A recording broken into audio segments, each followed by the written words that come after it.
င်္ဂလာပါရှင်တာတီ channel ကနေပြန်လည်လို့ကြိုဆိုပါရစေဒီနေ့မှာတော့ပရိသတ်တွေအတွက်စိတ်ဝင်စားစရာဇာတ်လမ်းကောင်းလေးတစ်ပုဒ်ဖြစ်တဲ့စာရေးသူစာမဏေရေးသားထားတဲ့မိစ္ဆာပြိုနဲ့သွေးစွန်အချစ်ဆိုတဲ့ဇာတ်လမ်းလေးရဲ့အပိုင်းတစ်ကိုတင်ဆက်ပေးမှာပါဟုတ်ကဲ့ဇာတ်လမ်းကောင်းလေးတစ်ပုဒ်ဖြစ်တဲ့အတွက်အစားဆုံးလိုက်ပါလို့နားဆင်ပေးပါအောင်နော်ဇာတ်လမ်းလေးမစတင်ခင်ကျမတို့ရဲ့ channel လေးကို like and subscribe လေးလုပ်ပြီးတော့ဇာတ်လမ်းအသစ်တွေတင်တိုင်းမှာသိနိုင်ဖို့ဘေးနား notification လေးကိုနှိပ်သွားပေးပါအောင်ရှင်ကျေးဇူးတင်ပါတယ်ဒါဆိုရင်တော့ဇာတ်လမ်းလေးကိုအခုပဲစတင်ကြပါမယ်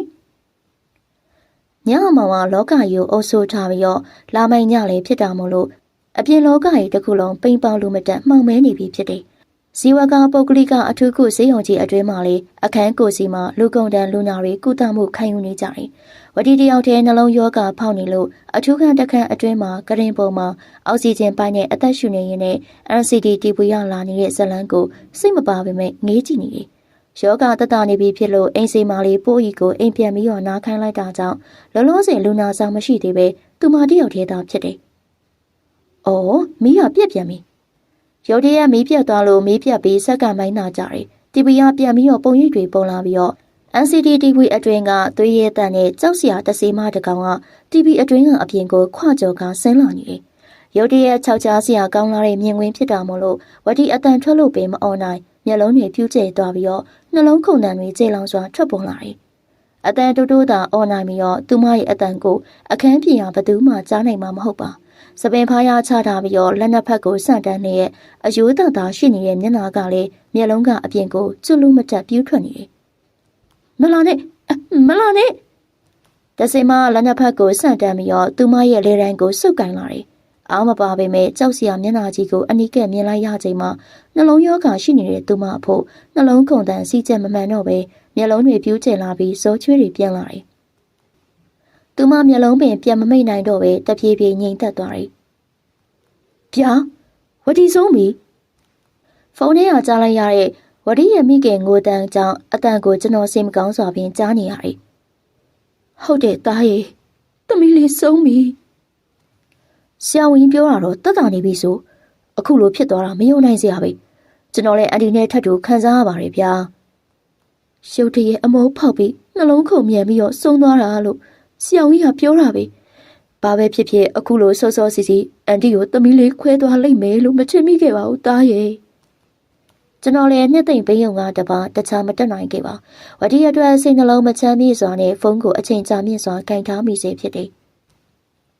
မောင်မဲတိတ်ဆိတ်နေတဲ့အခန်းလေးထဲမှာတန်ကဝေအယုတ်ကလေးကိုကြည့်ရင်နဲ့လှပအချိုးကျလာတဲ့ပန်းရောင်နှက်ခမ်းမိုးလေးပြုံးရောင်တန်းသွားတယ်။လှပတလောက်ကြောက်စရာကောင်းတဲ့အပြုံးနဲ့အတူရဲတန်းခမင်းမြင်းလေးထွက်လာတယ်။သေစမ်းအယူမနှလုံးယောဂါကိုအကြောင်းပြပြီးတော့ငါချစ်တဲ့သူအပိုင်သိမ်းကျင်နေတဲ့ကောင်မအခုတော့ငါရဲ့မိနဲ့ကြီးလက်စာမိပြီမဟုတ်လား။သေစမ်းမာယာချိုအသိယူလာတဲ့အမေသားစိန်အတုံးတွေထည့်ထားတဲ့ပကံကိုစပွဲပေါ်ချလိုက်ပြီးတော့တန်ကဝေအယုတ်ကလေးကိုအဲ့ဒီပကံနဲ့မျက်နှာချင်းဆိုင်မှာချထားတယ်။အဲဒီနောက်တန်ကဝေအယုတ်ရဲ့ညာလက်မှာရက်ပတ်ထားတဲ့စပင်တပင်ကိုဖြည့်ယူလိုက်ရင်လည်းသူမထပ်ပြီးတော့ရဲနေပြန်တယ်။မာယာချိုကစအောက်လေးတအုပ်ကိုရှင်ဝဲပိုင်လျက်အေးဆိုင်တစ်ခုကိုထွက်လာတယ်။ညနေဆောင်အချိန်ဖြစ်တာမို့လို့သူမတို့လည်းမှအနှဲငယ်လူပြက်စာပြုတ်နေပြီဖြစ်တယ်။မာယာသူမအမိကိုခေါ်တန်းကြလို့မာယာလှည့်ကြည့်လိုက်တယ်။သူမနဲ့တင်တန်းတစ်ခုရဲ့အတူတက်နေတဲ့ဝေယံဖြစ်တယ်။ဝေယံကအကျံမိုးနေဟန်တူပြီးတော့ရီဝေနေတဲ့မျက်လုံးတွေနဲ့သူမကိုဆူဆိုင်ကြည့်တယ်။စကတ်တို့အိမ်လက်ပြက်နဲ့ဖြူဝင်းပြီးတော့အချိုးကျလာတဲ့သူမရဲ့ကောက်ချောင်းကိုဝေယံမမောစွာကြည့်ရင်နဲ့ရှေ့တိုးလာတယ်။ဟဲ့ဘယ်သွားမလို့တော့မာယာရဲ့ဝေယံထံကအရနံ့ရလို့မာယာလည်းစကားလက်ခံပြောလို့စိမရှိပဲလူရင်းသာပြောလိုက်တယ်။အေးဆန်ကိုသွားမလို့ခွင့်ပြုံနော်နေပါဦးမာယာရဲ့အဲ့ဒါဘာစာအုပ်လဲပြစမ်းမအောင်သူမလက်ထဲဟာစာအုပ်ကိုလူယူသွားကကြည့်နေတဲ့ဝေယံကိုမာယာစိတ်ဆိုးလာမိတယ်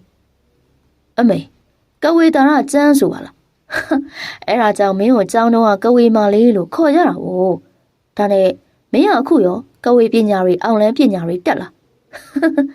အိုင်ဒီခစ်ကြီးထဲမှာဒီလိုအိုးကြောင်ကြောင်စာတွေမဖတ်ဆမ်းပါနဲ့ဟာသူမဝေယံလက်ထဲဟာစာအုပ်ကိုပြန်လူယူလိုက်ရင်နဲ့ဝေးရန်နေမူးနေရင်လည်းအေးစစ်စစ်နေနော်ငါ့ကိုအာယုံနောက်ကိုလာမလို့နဲ့မလုပ်ပါဘူးဗျာဟိုငါနဲ့ကိုချစ်တယ်လို့ပြောထားတာလေအဲ့ဒါအဖြေပဲတော့ပေးမှလေလို့အဲ့ဒါလေးသိချင်လို့ နင်းကိုအစားအားနာလို့ရင်ကြည်ငင်းခဲ့မိတာငါရဲ့မှားပဲအခုပြပြတသားပြောမယ်သေချာနားထောင်နင်းလိုကောင်မျိုးငါပြန်ချစ်ဖို့မပြောနဲ့အိမ်မက်ထဲတော့ထက်မဲ့ဖို့အစီအစဉ်မရှိဘူးဘာနင်းတော်စောက်ကြီးစောက်ကျဲပြောပါလားဝေရန်ဆိုရင်ငါ့ကိုမိမချောတွေဝိုင်းဝိုင်းလဲနေတာမင်းတတိမထမိရလားစိုက်တဲ့မိမခေါင်းခောက်ယူလို့ရတယ်နားလေလားနင်ကများငါရဲ့ချေးဆိုတော့ညီရတယ်ရှိသေးတယ်ဝေရန်မူးနေရင်ပြန်အိတ်တော့ဒီထက်လွန်လာရင်တော့ငါ့ကိုအစိုးမစုံနဲ့ဘာလဲငါ့ကိုအောင်လန်းပညာနဲ့တိုက်ခိုက်မလို့လားလုံးလိုက်စမ်းပါအဲ့လိုယူကြောင်ကြောင်ပညာတွေကိုကြောက်လည်းမကြောက်ဘူးစောက်ကြီးကိုလည်းမစိုက်ဘူးရှင်းလားကောင်းပြီလေနေမယုံကြည်တဲ့ပညာနဲ့နင့်ကိုငါပညာပေးပြမယ်နင်စောင့်ကြည့်နေလိုက်မာယာစကားဆုံးတာနဲ့ဝေယံကိုကြောက်ခါပြီးတော့ထွက်လာခဲ့တယ်ဝေယံကလှမ်းအော်ပြောနေတယ်လုံးလိုက်စမ်းပါနင့်ရဲ့ကဝေအတက်အောင်လန်းအတက်တွေဟာအိုင်ဒီခေတ်မှာအလုပ်ဖြစ်သေးလားဆိုတာငါကြည့်ကျင်သေးတယ်ညစင်တိုင်းထိုးပြီးဖြစ်ပေမဲ့ဝေယံအိမ်ပြန်မရောက်သေးပါတငယ်ချင်းတွေနဲ့အလဲလုံးကအိမ်ပြန်နောက်ကျနေခဲ့တယ်ကားကိုတယောက်တည်းပြင်းကြီးစွာမောင်းလာရင်းနဲ့အရက်ရှိန်နဲ့မျက်လုံးတွေမှီးစားပြုတ်နေတယ်အိမ်မြန်ရောက်ပြီးတော့အိတ်ချင်နေပြီဖြစ်တယ်ရုတ်တရက်အောက်တိုးအနိုင်နဲ့အတူကြောချမ်းစရာရေတန်းကြီးထွက်ပေါ်လာတယ်ဝေယံကြက်သိမ်းမွေးချင်းတွေထလာတယ်ဘာလဲဟာကားနောက်ခန်းကိုကြည့်တော့နောက်ကြည့်မှန်အတွင်ကကြောက်စရာမျက်လုံးကြီးနှလုံးကိုတွေးလိုက်ရလို့အထိတ်ကလန့်နဲ့နောက်ကိုလှည့်ကြည့်မိလိုက်တယ်။နောက်ခန်းမှာဘာမှရှိမနေလို့စဝေစဝါနဲ့သူ့ရဲ့မျက်လုံးကိုသူ့ပြန်ပွတ်နေတယ်။ရုတ်တရက်သူ့ရဲ့နှဘေးကောင်မှာရောက်နေတဲ့ကြောက်စရာမျက်နှာကြီးနဲ့အမျိုးသမီးကိုအနိကမြင်လိုက်ရလို့ကားကိုလမ်းကြောင်းမှန်အောင်မထိန်နိုင်တော့ပဲဘရိတ်ကိုအမြန်နှင်းချလိုက်တယ်။ဒါပေမဲ့ဘရိတ်အုပ်ခြင်းမှာစက္ကန့်ပိုင်းများနောက်ကျသွားတယ်။လမ်းဘေးမှာရှိတဲ့တစ်ပင်ကြီးတစ်ပင်နဲ့ကားဦးကောင်ကအရှိန်ပြင်းစွာမိတ်ဆက်သွားပြီဖြစ်တယ်။မာယာပုံမှန်လာနေကြအချိန်တိုင်းတင်းနှန်းကိုထွက်လာတယ်။ဒေါစာတိုင်းသူမရဲ့ဆွဲမဲ့ဖွယ်ကောင်းလာတဲ့အလှကိုပူရိတတိုင်းနဲ့ပြန်ငေးသွားရတယ်။သူမကလည်းပူရိတတွေဂယုတဆိုင်မမောနေကြတာကိုခုံယူစွာနဲ့မေ့ပြုံးပြုံးနေ။မာယာအနောက်ဘက်ကခေါ်လိုက်တဲ့အတန်ကြောင့်သူမလှည့်ကြည့်လိုက်တယ်။သူမကြိုတင်ခံမှန်းချပြီးသားဖြစ်တာမို့လို့ထူးခြားမှုမရှိတဲ့မျက်နှာထားနဲ့သာအပြုံးမပြတ်ပဲဝေယံကိုကြည့်နေတယ်။ကောင်းတဲ့လက်မှာပတ်ကြီးတွေဖွေးနေပြီးတော့ညှိုးငင်နေတဲ့မျက်နှာနဲ့ဝေယံမာယာထံကိုတလန်းချင်းလှမ်းလာတယ်။ခါတိုင်းလိုဝင်ကြွားမောင်းမာတဲ့မျက်နှာမျိုးမဟုတ်ပဲစိုးရွံ့နေတဲ့မျက်နှာနဲ့အပိုးကျိုးနေတဲ့ဝေယံကိုမာယာခက်ထိထိပြုံးပြီးတော့ကြည့်နေမိတယ်။မာယာငါတောင်းပန်ပါတယ်။မနေ့ကငါမူးသွားလို့ပါ။နောက်ဒါမျိုးမဖြစ်စေရပါဘူး။မာယာကဝေယံပခုံးကိုလှမ်းကင်လိုက်ပြီးတော့ဝေယံဆက်ကနေတွန့်သွားလို့မာယာရေလိုက်မိတယ်။ငါဘာမှမလုပ်ပါဘူးဟာ။နင်းအောင်လေအခုမှကြောက်တက်နေလိုက်တာ။မာယာမနေ့ကကားပေါ်မှာငါတရေအချောက်ခံရတယ်အဲ့ဒါနစ်လက်ချက်ဆိုတာငါသိရဟာငါကန်ကောင်းလို့ကားမှမသိတာငါနောက်နေနဲ့ဝဝေးနေပါမယ်ဟာမနှောက်ရက်တော့ဘူးလို့လေတတိပေးပါတယ်ငါ့ကိုခွင့်လို့ပေးပါနောက်ထပ်လေးအတော်ပင်ကြောက်နေပုံဖြစ်တဲ့ဝေရရဲ့စကားမဆုံးမိမှာပဲမာယာကြည့်ရင်လည်းရေမိပြန်နေနင်ပြောတော့ဒါအိုင်ဒီခက်ယူပေါ်ပေါ်ပညာတွေကိုဂယုမဆိုင်ပါဘူးဆိုငါပြောမှဆိုမှရှိခဲ့ရင်ထပ်ပြီးတောင်းပန်ပါတယ်ကဲပါငါကြည့်ပေးတယ်နင်ငါ့ကိုမနှောက်ရှက်တော့ဘူးဆိုရင်ငါလည်းနင့်ကိုထပ်ပြီးတော့ဘာဒုက္ခမှမပေးတော့ဘူးနင်ကြည့်ပေးရမယ်နော်အမလီကြောက်နေလိုက်တာစိတ်ချငါကြည့်ပေးတယ်စိတ်ချလက်ချတာပြန်တော့ဟုတ်ပြီလားကျေးဇူးတင်ပါတယ်ဟာ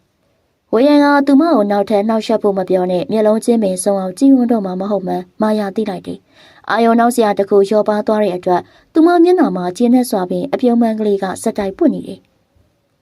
မောင်မဲတင်လွင်ကြိုးစိုးပွဲကိုပထမနေ့ចောင်းသားចောင်းသူတွေအားလုံးအပြုံးကိုစီနဲ့ပါဝင်လှုပ်ရှားနေကြတယ်။တင်ချမိကြចောင်းသားចောင်းသူတွေရဲ့အခန်းအတွင်းမှာလေဘသူကင်းဖြစ်နိုင်တယ်ဘသူကွင်းဖြစ်နိုင်တာကိုညင်းခုန်နေကြတဲ့တွေစုညံ့နေပြီးတော့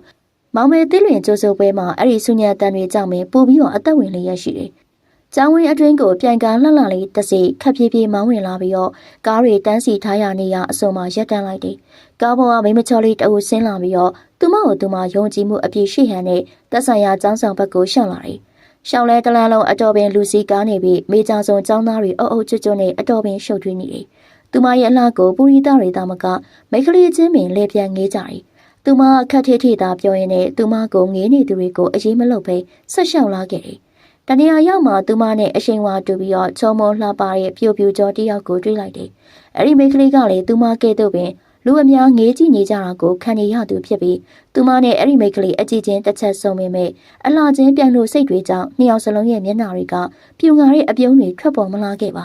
ါသူမရဲ့အနီးကတငယ်ချင်းနှင်းစီနဲ့ကသူမကိုတူတူကပ်ပြောတယ်သူလည်းတင်ချမိကြပဲလေနာမည်ကမီလာရောင်နဲ့သူလည်းကွင်ဖြစ်နိုင်ခြေရှိတယ်သူဟာမစ်စူပါဂရင်းဖြစ်ဖို့တယ်လေတငယ်ချင်းနှင်းစီနဲ့ရဲ့စကားကြောင့်မာယာချိုမျက်မှောင်အနေငယ်ကျုံလိုက်ရင်သူကလည်းမခေပါလားဒီကောင်မငါ့ရဲ့ပြိုင်မယ်မဖြစ်နိုင်ပါဘူးပြိုင်ချိန်တော့ရမယ်မထင်ဘူးမာယာချိုအားစကားဆုံးတာနဲ့မီလာရောင်နဲ့မလန့်မကန့်ကိုရောက်အောင်သွားလာပြီးမီလာရောင်ကိုမျက်မှောင်ကျုံပြီးစိုက်ကြည့်နေတယ်မီလာရောင်လည်းမာယာချိုကိုမထီလေးစားပြန်ကြည့်ရင်လည်းအကြည့်ချင်းဆုံကြတယ်နင်းလှတဲ့လောက်တော့ငါလေးလှတယ်ဆိုတဲ့အကြည့်မျိုးဖြစ်တယ်ဘာကြောင့်မှမသိမာယာချိုနဲ့အကြည့်ချင်းစက္ကန့်ပိုင်းများစုံမိတာနဲ့မေလာရောင်ကြက်သိန်းတစ်ပြန်ပြန်ချလာပြီးတော့မွေးညင်းတွေထောင်ထလာကရုတ်တရက်ခြေလက်တွေကောက်ကွေးလာပြီးတော့မျက်လုံးတွေပြူးကျလာတယ်။ပါဇက်ကဝူဝါဝါအော်နေရင်နဲ့ကြွေပြားကြမ်းကင်းပေါ်ကိုအယုတ်ကျိုးပြက်လဲကျသွားတယ်။အနီးမှာရှိတဲ့ចောင်းသားတွေအလင်းမြန်သူမကိုဖမ်းပေးလိုက်ကြလို့သာအကြမနာခြင်းဖြစ်တယ်။မေလာရောင်ခြေလက်တွေကောက်ကွေးပြီးတော့ပြူးကျနေတဲ့မျက်လုံးတွေနဲ့ဝူဝါဝါအော်နေရင်နဲ့ကြမ်းပြင်းမှလူးလွန်နေတယ်။စောစောမှလူတကာကိုဝိုင်းငင်းနေရလောက်အောင်လှပတဲ့မိတ်ကလေးကအခုတော့အဆက်တကွဲအကျိုးနဲ့အမြင်မတင့်တယ်တဲ့ပုံစံနဲ့ဒုက္ခရောက်နေရပြီဖြစ်တယ်။မေလာရောင်ကိုအခြားចောင်းသားတွေနှာနဲ့ပြုစုနေကြစဉ်မာယာချိုကခက်ထိထိသာပြောရင်လည်းအဲ့ဒီနေရာကလှည့်ထွက်လာခဲ့ရင်နေရမြငါပြိုင်ပဲလှုပ်ချင်တယ်။အခုတော့ကွင်းမဖြစ်ပဲစေးုံဒိုးရပြီမဟုတ်လား။နှင်းစီနက်ကလည်းသူမတငယ်ချင်းနဲ့တူရောရောက်ပြီးတော့လိုက်ပြုံးနေပြီးမေလာရောင်ဒုက္ခရောက်သွားတာကိုတငယ်ချင်းနဲ့အတူကျေနပ်နေတယ်။အခန်းတွင်းကိုမာယာချိုတို့ရောက်ရှိလာခဲ့တယ်။မကြောင်မီမှာကွင်းဖြစ်နိုင်ခြင်းများသူမို့လို့ចောင်းသားအများစုရဲ့အကြည့်တွေက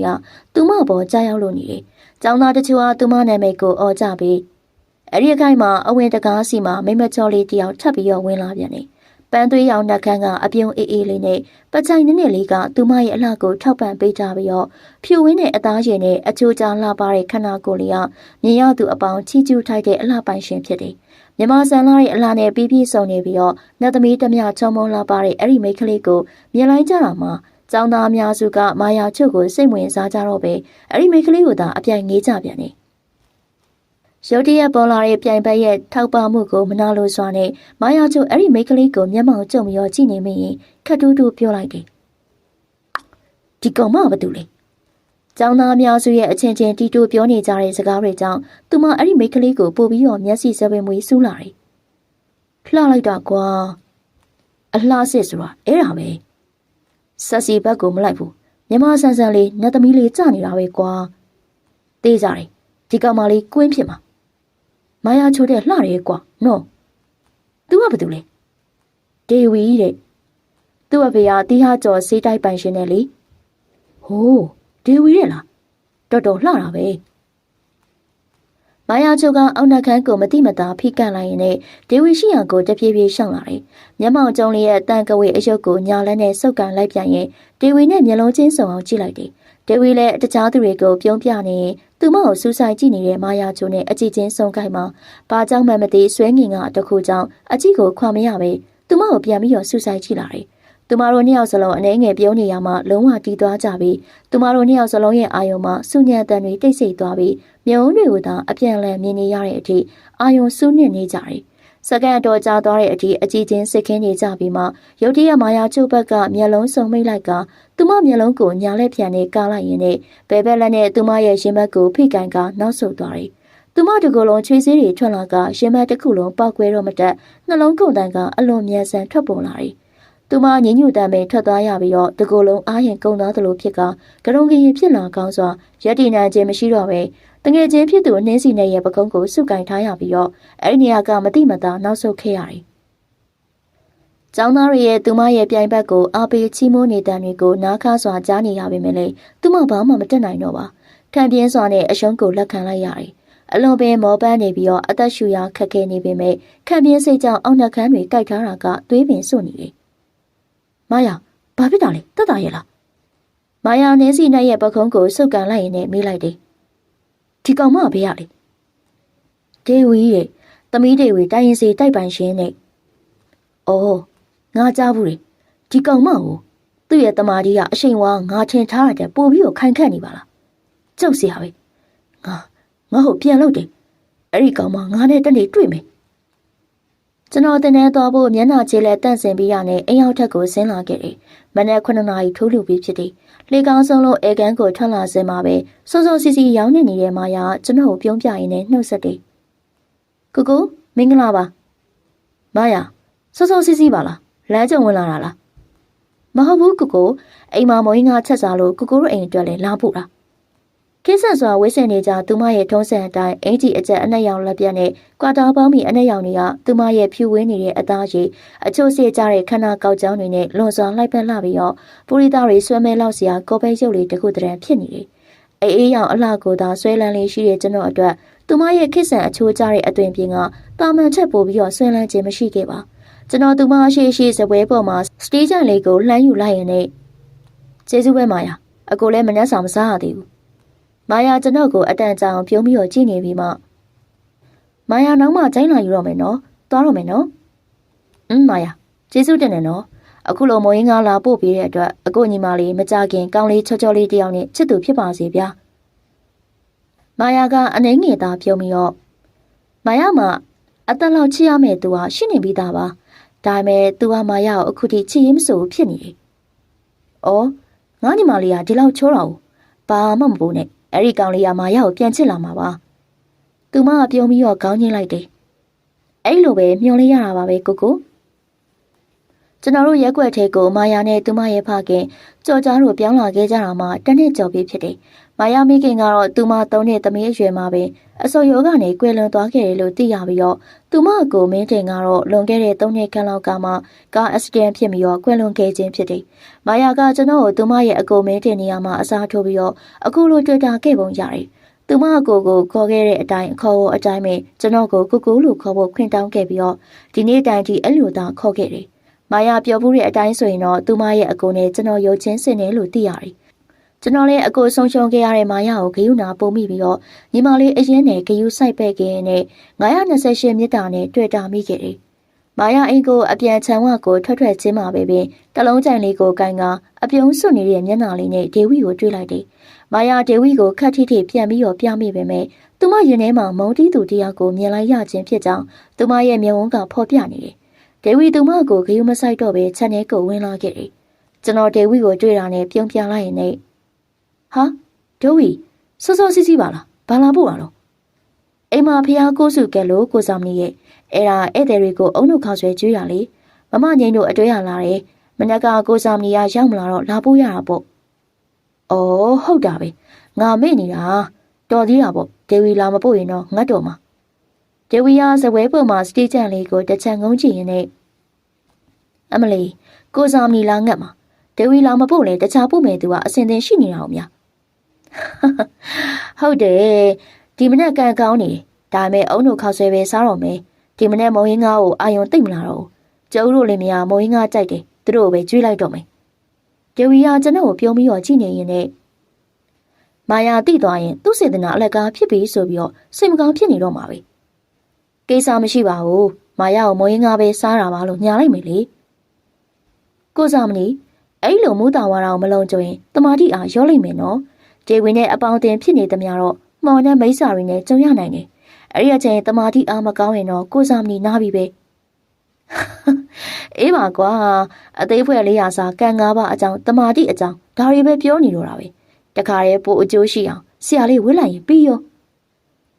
ဒေဝီသဘောကျစွာရဲလိုက်ရင်နဲ့သမုဒ္ဒရာအနှောင်တွေတက်မှတ်မှုတွေကိုဒေဝီမပတ်သက်နိုင်သေးဘူးကိုစားမနီပြီးတော့ဖေဖေကိုလည်းစိတ်မချဘူးညစာမစားဘဲနဲ့နေတိုင်းမနေနိုင်သေးဘူးဒေဝီရဲ့စပင်ကိုလည်းနှမျောနေသေးတယ်ဘာပဲဖြစ်ဖြစ်ဆရာလေးဝှေ့ချင်စိတ်ဖြစ်ရင်ပြောလေဒေဝီကိုပစ္စည်းလေးပါဒါရကလုပ်ပေးပါမယ်ဒေဝီကျွန်တော်ကိုမျက်စောင်းထိုးပြီးတော့ပြုံးလာရင်လည်းတွေ့လားအရောက်ကိုပို့နေတာအော်ဒေဝီအိမ်မှာပကံတွေစီးအောင်မယ်ပြန်အောင်မယ်နော်လိုက်မပို့တော့နော်အဲမှာကိုစားမနေပူတော်လေးစနော်ကျွန်တော်ပြုံးပြီးတော့ခေါင်းငိမ်ပြလိုက်တယ်စိတ်ကြီးအောင်စင်တာကိုအဝိတ္တဆံဝဲဖို့အတွေးပေါ်လာတာကြောင့်ကျွန်တော်ကားကိုတတ်မှတ်ထားရနေရာမှာရက်လိုက်ပြီးတော့ဝဲပေါက်ကဝင်ခဲ့တယ်။ဝန်ထမ်းတွေအလုပ်ပေးရဖြစ်တာကြောင့်ထင်တယ်။အလုံးပင်လူစီကားနေပြီးတော့ရှုပ်ထွေးနေတယ်။ဟေးဇာမနီကျွန်တော်နာမည်ကိုခေါ်တန်းကြောင်းနောင်းလဲကြည့်လိုက်တွင်မဲ့စိမ့်လက်အတန်ပဲတိလိုက်ပြီးသားဖြစ်တယ်။ကျွန်တော်သူမကိုလှည့်ကြည့်ပြီးတော့ပြုံးပြလိုက်ရင်စိမ့်လက်နေလဲစည်းလောက်ရလား ဟုတ်တယ်ဖဏလေးတရံလောက်လိုချင်လို့လေပြီးမှဝယ်တော့မယ်လာငါတို့မဟုတ်တူတူစားရအောင်ငါကြွေးပါမယ်နောက်နေ့မှစားတော့မယ်လေငါသွားစရာတစ်ခုရှိသူမကျွန်တော်ရဲ့စကားကိုဆုံးအောင်နားမထောင်မင်းနဲ့ကျွန်တော်လက်ကိုဆွဲကမုံဆိုင်ကိုခေါ်လာတယ်လာစမ်းပါဟာခဏလေးပါတခါတလေလေးမဟုတ်တူစားချင်လို့ပြောရတာအောက်ကျလိုက်တာတကယ်ပဲ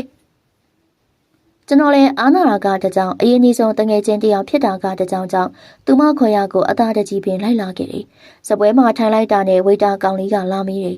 ။အခုတို့ဘာမှကြမလဲ။ကျွန်တော်ကမီနူးစာအုပ်ကိုမကြည့်တော့ပဲမှားလိုက်တယ်။ရေခဲမုံပဲပြီးညီလေ။စိန်လေးကလည်းကျွန်တော်မှားတဲ့ပင်လိုက်ပါတယ်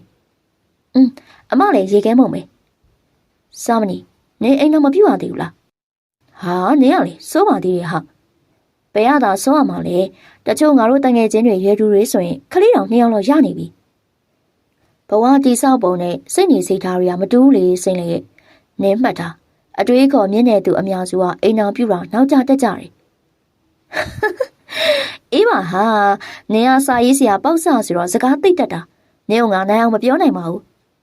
မကြမီမှာဝေတာကောင်လေးကရေခဲမုံနှစ်ပွဲကိုလာချပြီးတယ်။သူမမုံကိုအနေငယ်သားစားပြီးတော့မုံစားခြင်းလို့မဟုတ်ပဲကျွန်တော်နဲ့အတူစကားပြောလို့သာဆိုင်တိုင်ခဲ့ပုံပေါ်တယ်။တခါတည်းရစကားပြောရင်းနဲ့ကျွန်တော်ကိုစူးစိုက်ကြည့်လာတယ်လို့ခံစားရလို့ကျွန်တော်ရေပြီးတော့မျက်နှာလွှဲလိုက်တယ်။သူမကျွန်တော်ကိုစကျင်နေဟန်တူတယ်။ကျွန်တော်တို့နှစ်ယောက်နိုင်ဝက်နေပါလောက်ရောက်တဲ့ရရပြောနေကြပြီးရဲလိုက်ကြတယ်။ရဲလိုက်ကြအတီးပြောလိုက်ကြနဲ့အချိန်ကုန်ခဲ့ကြပြီးတဲ့နောက်ကျွန်တော်သူမကိုနှုတ်ဆက်ကအင်ဂျီဝဲဖို့ထွက်လာခဲ့တယ်။စိန်လဲ2မိနစ်လောက်ခန့်သာထပ်ထိုင်နေပြီးမှပြင်းလာလို့ငွေရှင်းဖို့ဝိတ်တာလေးကိုလှမ်းခေါ်ဖို့ပြင်းလိုက်စင်မှာစိန်လဲဟာစုမငါဘိုက်စာနေလို့ဟာပတ်စံကလည်းပါမလာဘူးနင်းကိုတွေ့တာနဲ့အတော်ပဲအောက်မှာတွေ့တာနဲ့ဂုံစင်းမှုပဲတွေးနေကောင်မမကျွေးနိုင်ပါဘူးကိုမသာဝဲစားငါကြတော့မတက်ထားဘူးစာမဏိကိုကြတော့အခုနောက်ဝဲကျွေးပြီးတော့ငါအခုမုံဝဲမကျွေးဘူးဆိုရင်တော့စာမဏိကိုသွားပြောလိုက်မှာနင်းကိုစိန်လဲကအသေးရရအရှင်ရရကြိုက်နေတာပါဆိုပြီးတော့အမလီပြောလိုက်စမ်းပါတခါတည်းနားဖောက်ပြီးသားဖြစ်သွားတာပေါ့ငါဘာသာဆိုပြောရခက်နေတာပြောပြီးစမ်းပါအမလီဟဲ့ရှစ်မလားလို့ချိန်ချောင်းမိကမှတေကောင်မရှက်ကြောကိုပြက်နေတာနေမကြဘူးလားမရှက်3မျိုးရှိတယ်တဲ့ကြိုက်မရှက်ငိုင်းမရှက်ငတ်မရှက်တဲ့နေလဲအခုငတ်နေလို့အရှက်မရှိပဲနဲ့ငါ့ကိုမုံဝဲကြွေးခန်းနေတာလေပြောချင်ရပြောစားဖို့ကအဓိကပဲကဲပါစားနေပိုင်နဲ့စံတလောက်သားစားတော့အယူမโอเคဆွဲပြီမောင်လေးဒီလိုလာပါဦးစွမဝဝိတာကောင်းလေးကိုလှမ်းခေါ်လိုက်ပြီးတော့စားစရာတချို့ကိုမှားလိုက်တယ်ဟဲ့စိတ်လိုက်နင်းဆောင်မနီကအချင်းနေဘလို့လဲနင်းကိုပြန်ကြိုက်မဲ့အရေးရမမြင်ရဘူးလားမသိပါဘူးဟာငါ့ကိုတွေ့ရင်တော့အမြဲပြုံးပြီးတော့ကြည့်နေတာပဲသူပြုံးလိုက်တိုင်းရင်ထဲကိုနှွေးသွားတာပဲသူ့ရဲ့အပြုံးကလေသူမစကားပဲမစုံလိုက်စွမုံကမြင်ကက်လာတာနဲ့အမလီတော်စမ်းပါဟဲ့နားကြမြင်ကတ်လာပြီစာမဏေကငါတွေ့လဲအဲ့လိုပဲအမြဲပြုံးနေတာမသိရင်သူ့ပဲပြန်ကြိုက်လို့ပြုံးတယ်လို့နဲ့ကောင်မမုံလေကြွရသေးတယ်ငါ့ကိုအားပေးစကားလည်းပြောမိမရှိဘူးဒါနဲ့စာမဏေနာမှာမော်ဆီယာမလေးနှစ်ယောက်ရှိသေးတယ်နော်သူတို့နဲ့လည်းအချိန်မရွေးညှိသွားနိုင်တယ်မော်ဆီယာမလေးကလည်းတမျိုးစီလှကြတဲ့အလားပကေးတွေကြီးပဲနော်အော်ဒေဝီနဲ့မာယာကိုပြောတာမဟုတ်လားမာယာကဝေပညာတက်တယ်လို့စနက်ကျိုးအဆင့်အောင်ထားတယ်လို့တွေကောလာကတော့ကြားတာပဲဒါပေမဲ့အဲ့ဒီကောင်မလေးကဥကြောင်ကြောင်မှတခါတလေတယောက်တည်းစကားပြောလို့ပြောစက်တောင်ပြီးရလားမသိဘူးစာမဏေကိုလည်းစုံသွားတဲ့သူ့အကိုနဲ့တူလို့ဆိုပြီးတော့ကိုနဲ့ကတ်ချွဲနေတာစာမဏေကအခုဒီသူ့ကိုအကိုဆုံးရှုံးထားရတာကိုတနာလို့အလိုက်ထိုင်ဆက်ဆံတာကိုအခွင့်ရေးယူနေတာလေကြည့်လို့မရဘူးစာမဏေကလည်းသူ့ကိုညီမလေးတယောက်တည်းပိုးမချစ်တာသိကြပါတယ်စိတ်ပူစရာမရှိဘူးဒေဝီဆိုတဲ့တယောက်ကရောဘာထူးလို့လဲအထက်လန်းဆီယာမရောင်ရောင်ပယောကကုတဲ့ဆီယာမရောင်ရောင်နဲ့လူငယ်ဖြစ်ပြီးတော့အဖွားကြီးလုပ်တဲ့အလုပ်တွေလုပ်ပြီးတော့အင်ရွေကြီးတခွဲသားနဲ့ကြည့်မရပါဘူးသူလဲစာမဏီနဲ့မလိုက်ဘူးသူတို့နှစ်ယောက်ကခီးတွေအတူသွားဘူးတွေပို့ပြီးခင်ကြတယ်ဆိုပေမဲ့ချစ်သူတွေဖြစ်တော့မဲ့အရေးရောင်မျိုးမရှိပါဘူးပြောချင်တာကတော့ဟာငါအဲ့ဒီနှစ်ယောက်ထက်စာမဏီနဲ့ပို့လိုက်တယ်အမလီကိုဘက်ကိုရက်နေလိုက်တာလိမ့်မအော်နေအောင်ဟိုနေ့ကနေတောင်းထားတဲ့ငါတို့ပထမနေ့တုန်းကလေးလာရေးသွားတော့စာမဏိပုံတွေရွေးပြီးတော့ငါရဲ့ကွန်ပျူတာတွေကနေပြန်ရှာလာတယ်။ရော့နေဖုန်းနဲ့အခုကူးယူလိုက်။အမေငါတငယ်ချင်းကအခုလိုကြောက်အောင်လဲအားကိုရတာပဲ။စားထပ်မအောင်လေ။အမလီတော့ပါပြီအခုမှဖောင်းနေနဲ့။စွမုံရဲ့ဖုန်းဆက်ခရင်ကိုကြည့်ရင်နဲ့ ဟာငါလူကပထမနဲ့တုန်းကလေချစ်ဖို့ကောင်းလိုက်တာဟာဟဲ့အော်လူကြားထဲမှာလေဟဲ့အင်ရွေလေးပါလေထိမအောင်ဟဲ့ကိုဘီရောနေအိမ်ရောက်မှနန်းလေဘာဖြစ်လဲငါလူငါနန်းတာမလီနင်းလူဖြစ်ဖို့နင်းစူးစမ်းကြည့်ပါအောင်နင်းစောင့်ကြည့်နေစမ်းပါစုမမကြခင်စာမနီယာငါချစ်သူဖြစ်လာစေရမယ်စူးစမ်းမိမတို့ဆွဲတေကာမရှော့တဲ့သူတို့နှစ်ယောက်မင်းနဲ့အနေငယ်ကြပြီးရဲ့နောက်သူမတို့နှစ်ယောက်စပွဲကနေငွေရှင်းပြီးတော့ရဲရဲမမောနဲ့ထွက်သွားကြတယ်။သူမတို့နှစ်ယောက်ရဲ့အနောက်ဘက်စပွဲမှာတစ်ချိန်လုံးကြောခိုင်းထိုင်နေတဲ့မာယာကလူမရှိတော့တဲ့သူမတို့စပွဲကိုလှည့်ကြည့်လာပြီးတော့ထိုင်ရာကထလာကစိန်လဲတို့ထိုင်ခဲ့တဲ့စပွဲပေါ်မှာကြံ့ရစ်ခဲ့တဲ့စိန်လဲရဲ့စက်ညက်ကလေးတတိလေးကိုကောက်ယူလိုက်ကပြုံးလိုက်ရင်ကိုကနင့်ချစ်သူဖြစ်လာစေရမယ်။ဟုတ်လား။ဟုတ်မဟုတ်တော့စောင့်ကြည့်ရသေးတာပေါ့။အချိန်ကြာကြီးထက်လာတော့မှမဟုတ်တဲ့နေ့ရဲ့မျက်နှာအတွက်တော့ငါစိတ်မကောင်းပါဘူး။မာယာကအပြုံးမပြတ်ပဲသူမရဲ့စပွဲမှာပြန်ထိုင်လိုက်တယ်။သူမရဲ့အပြုံးကနတ်ဆိုးတကောင်ရဲ့အပြုံးနဲ့အေးဆက်ခြင်းခက်ထန်ခြင်းတွေသာပြည့်ညက်နေတယ်။ကိုကျွန်တော်ကအလာမွေးငါးကန်ကရွှေငါးတွေကိုငါးစာကျွေးနေခိုင်းမာယာရဲ့အတန်ကိုကြားလိုက်လို့လှည့်ကြည့်ပြီးတော့ပြုံးပြလိုက်ရင်မာယာပါလားလာထိုင်လေကိုဟိုနေ့ကမွေးငါစားလို့ကောင်းရင်လားအော်ဟုတ်ကောင်းပါရဲ့မာယာရဲ့တော်တော်စားလို့ကောင်းတယ်မာယာအရန်ချက်တက်တာပဲဘူတီကြော်နဲ့ပဲကြော်အောင်ကျွတ်သေးလားဟေးအပူနဲ့ဆိုတော့မြင်မြင်မစားရင်ပျော့သွားတတ်လို့လေဟာမပျော့သေးဘူးမာယာရဲ့ကျွတ်နေတာပဲအကြော်တွေကအရန်ကောင်းနေမာယာမျက်ဝန်းတွေအနှဲငယ်ဆွဆွလာခဲ့တယ်လို့ကျွန်တော်ထင်မိတယ်ကိုအဲ့ဒီနေရာမော်ဟင်းကားထဲမှာဘဲဦးနဲ့ငါဆုပ်ပဲပါတာပါကိုဘာအကြော်မှမပါဘူးဟမ်ကြည့်ရတာကိုဒေဝီလာပို့တယ်မဟုတ်ပဲစားခဲ့တာမလားကိုကမာယာရဲ့စေတနာကိုဘယ်တော့မှအတိမပြုတ်ဘူးမာယာအရန်ဝမ်းနေတာပဲမာယာသူမမျက်ရည်မကြအောင်ထိန်ပြီးတော့ကျွန်တော်ကိုကြောခိုင်းကထွက်ပြေးသွားတယ်ကျွန်တော်လမ်းခေါ်လိုက်ပေမဲ့သူမလှည့်မကြည့်တော့ပါသူမကြောပြင်ကိုငေးကြည့်မိရင်နဲ့ကျွန်တော်စိတ်မကောင်းဖြစ်မိတာကတော့အမှန်ပဲဖြစ်တယ်ဟဲ့ကောင်စားမနီကျွန်တော်ထိုင်လို့ငန်းငိမ်မိစင်မှာရှားညိကအိမ်ထဲကိုဝင်လာပြီးတော့ကျွန်တော်ကိုခေါ်လိုက်တယ်ဘာလဲကဝေမာလေးကပြူစားသွားလို့ငန်းနေရလားမင်းကတော့ပြောတော့မယ်မင်းမာရကိုအကိုဆုံးရှုံးထားရတဲ့မိန်းကလေးဆိုပြီးသူ့ကိုညီကနေဂိယူနာနဲ့ဆက်ဆံခဲ့တာငါသိပါတယ်ဒါပေမဲ့အခုရောမင်းမာရကိုညီမလေးတယောက်လိုပဲချစ်တာပဲလား920ချင်းမြတ်တာထက်ပိုနေမိပြီလားငါသူ့ကိုတကယ်ညီမလေးအရင်လိုပဲချစ်တာပါကွာမင်းကသိရသားနဲ့မင်းနေပြန်ပြီငါသိပါတယ်စာမနီဒါပေမဲ့မာယာကမင်းကိုအကိုရင်တယောက်လိုချစ်တာလို့မင်းထင်နေလားငါတော့မထင်ဘူးစာမနီမာယာမင်းကိုကြည့်လိုက်တိုင်းမှာသူ့ရဲ့မျက်လုံးမှာ1500မြေတာရည်တွေပြည့်နေတာငါမြင်နေရတယ်မင်းဘက်ကသူ့ကိုညီမလေးလိုချစ်ပြီးတော့အလိုက်ထိုက်ဆက်ဆံနေတာ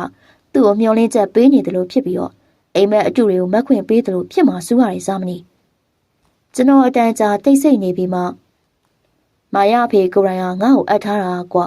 သူ့သမီးလေးမှာစိတ်ဝေဒနာအညူစားရှိတယ်တဲ့အဆွဲလန်းကြည့်ပြီးခေါင်းမှာတက်တဲ့သူမလို့သူ့သမီးရှာရှာပပတွေ့တာမိတယ်ငါ့ကိုမာယာကိုနွေ့နွေ့ထွေးထွေးဆက်ဆံပေးဖို့ငါ့ကိုအကူအညီတောင်းထားတယ်ကွာပြီးတော့ငါကိုယ်တိုင်လည်းမာယာကိုတနာသလိုခံစားရတာကြောင့်သူ့ကိုအလိုက်ထိုက်ပေါင်းသင်ခဲ့တာပါငါအကြရင်မာယာဘက်ကတန်ရောစင်တွေအမြင့်တွေပြီးတော့သူခံစားရတာမျိုးမဖြစ်စေချင်တော့ပါကွာဒါပေမဲ့မတက်နိုင်ဘူးလေအနာဂတ်ကိုမီးစင်ကြည့်ကရတော့မှာပေါ့ဒါနဲ့ရှာနေမင်းနဲ့ငိမ့်ရောဘယ်တော့လက်ထက်ကြမှာလဲလိုပါသေးတယ်ကွာငါမင်းကိုစောင့်နေတာမင်းချစ်သူရတဲ့အခါကျမှမင်းတို့အတွက်ရောငါတို့အတွက်ရောအတူတူပေါင်းပြီးတော့မင်္ဂလာဆောင်ကျင်တာအဲ့ဒါဆိုရင်တော့စိတ်မကောင်းစရာပဲရှားနေတာငါလောလောဆယ်စင်ကယ်လို့ရတာပို့ပြီးတော့သဘောကျနေတာအေးပါကွာဘာပဲပြောပြောမင်းလည်းပုထုစင်ပါပဲတနေ့တော့မင်းရဲ့နှလုံးသားကိုအရေးပြောမဲ့မိတ်ကလေးရှိလာမှာပါဒါနဲ့မင်းနဲ့ဆိတ်ဆက်ဖို့စီစဉ်ထားတဲ့ဝတီတယောက်တော့ဈေးုံတက်နေတော့မယ်အမောဖောက်လို့ဆုံးသွားခဲ့တာနော်သူ့အဲ့လောက်ထိဖြစ်သွားလိမ့်မယ်လို့ငါတကယ်မထင်ခဲ့ဘူးကြာကြာချင်းတော်တော်စိတ်မကောင်းဖြစ်မိပါတယ်မင်းဆိုပို့ဆိုးမှာပေါ့သူဆုံးတဲ့နေရာငါစိတ်မကောင်းလို့တနေ့ကုန်ဘာမှမစားနိုင်ခဲ့ဘူးဆရာဝန်ကတတ်တာနေပါပြီလို့အတီးပြုတ်ပြီးကမှနှလုံးပြန်ဖောက်ပြီးသေတယ်ဆိုတော့ပို့ပြီးစိတ်မကောင်းဖြစ်မိတာအေးလေသူ့မှာနေရမယ့်ကံဒီလောက်ပဲပါတာဖြစ်မှာပေါ့ငါသိချင်တာမင်းနဲ့သူဟာဆစ်ဆက်ဖို့အထိလူကြီးတွေကစီစဉ်ခဲ့ကြတာဆိုတော့မင်းသူ့ကိုချစ်လို့ရနေပြီလားဝတီအမေနဲ့ငါအမေဟာစီးပွားရေးလုပ်ပေါ်ကန်ဘက်တွေလေသူတို့ချင်းသဘောတူပြီးတော့ငါနဲ့ဝတီကိုသဘောတူခဲ့ကြတာတကယ်လို့ဝတီအသက်ဆက်ရှင်ခဲ့မယ်ဆိုရင်တော့ ငါတို့လက်ချက်ဖြစ်မလားလက်မချက်ဖြစ်ဘူးလားဆိုတော့ငါလည်းသိချမသိဘူးလောကကြီးကသင်္ခါရတရားကိုမတိမတာသင်ကြားပေးနေတယ်လို့ပါပဲဒါနဲ့မင်းမွေးနေ့နီးပြီနော်စာမနီတပတ်ခါလေးမင်းငါ့ကိုလက်ဆောင်ကောင်းကောင်းပေးဖို့ပြင်ထားငါစဉ်းစားထားပြီးပါပြီဝါရင်အဖေမင်းအတွက်ကောင်မလေးတယောက်လက်ဆောင်ပေးမယ်လေအေးပါကွာချောတော့ချောပါစေနော်ပြီးတော့မင်းချစ်သူငိမ့်လို့ပေါ်တော်တော်ကောင်မလေးတော့ရှာမပေးနဲ့ငါချစ်သူကပေါ်ပေမဲ့စိတ်ကောင်းရှိပါတယ်ကွမင်းရလေဒါနဲ့စာမနီမင်းဒေဝီကိုသဘောမကျဘူးလားရှာနေရဲ့ကောက်ခငင်ကမေးလိုက်တဲ့စကားကြောင့်ကျွန်တော်မျက်လုံးဖြူသွားတယ်ဟာမင်းရလေဒေဝီနဲ့လေငါရိုးရိုးသားသားပါကွာဒေဝီကလည်းငါ့ကိုသူ့အကူလိုသဘောထားတာမင်းစိတ်ကူးမမားနဲ့နော်မင်းနဲ့ဒေဝီကတော်တော်လိုက်ဖက်တယ်စာအုပ်ကြီးတမချင်းလဲတူတယ်ဆရာကြီးစတိုင်ဖမ်းတာချင်းလဲတူတယ်မင်းတို့နှစ်ယောက်ကတော်တော်လိုက်ဖက်ညီဟာတော်ပါတော့ကွာဘာတွေပြောနေမှလည်းမသိဘူးငါတို့ကရိုးရိုးသားသားပါဆိုအေးပါကွာရှက်နေလိုက်တာမျက်နှာရောင်နေရဲလို့ယောက်ျားမဟုတ်တယ်လို့နဲ့စော်ကြီးကြနေတာပဲကျွန်တော်အစားတန်နဲ့ရှိုင်းနေကြမရေပဲမနေနိုင်တော့ဘူးမိနစ်တော်ကြာရောက်တဲ့ရာရာတွေပြောကြပြီးတော့ထုံးစံအတိုင်းကျွန်တော်အိမ်မှာနေလေစားစားပြီးမှရှိုင်းနေပြန်သွားတယ်အမလီလုံးကြပါအောင်ငါမျက်နှာသွားပါပြီငါဘဝပြစ်ပါပြီမိုင်ဝကြီးရင်နဲ့အထိတ်ကလန့်အော်ဟင်းငိုယိုနေတဲ့စိမ့်လေးကိုသူမရဲ့မိခင်ရောသူမရဲ့တငယ်ချင်းစုမုံမှာဘလို့နှစ်သိမ့်ရမှန်းမသိပါစိမ့်လေးရဲ့ပုံစံကမှတ်မိစရာပဲမရှိတော့ပဲရုပ်ဆိုးအကြီးတန်းလုံးနေတယ်မျက်နှာနဲ့တကူလုံးမှာအဖိုးဆက်ကြီးတွေထွက်လာက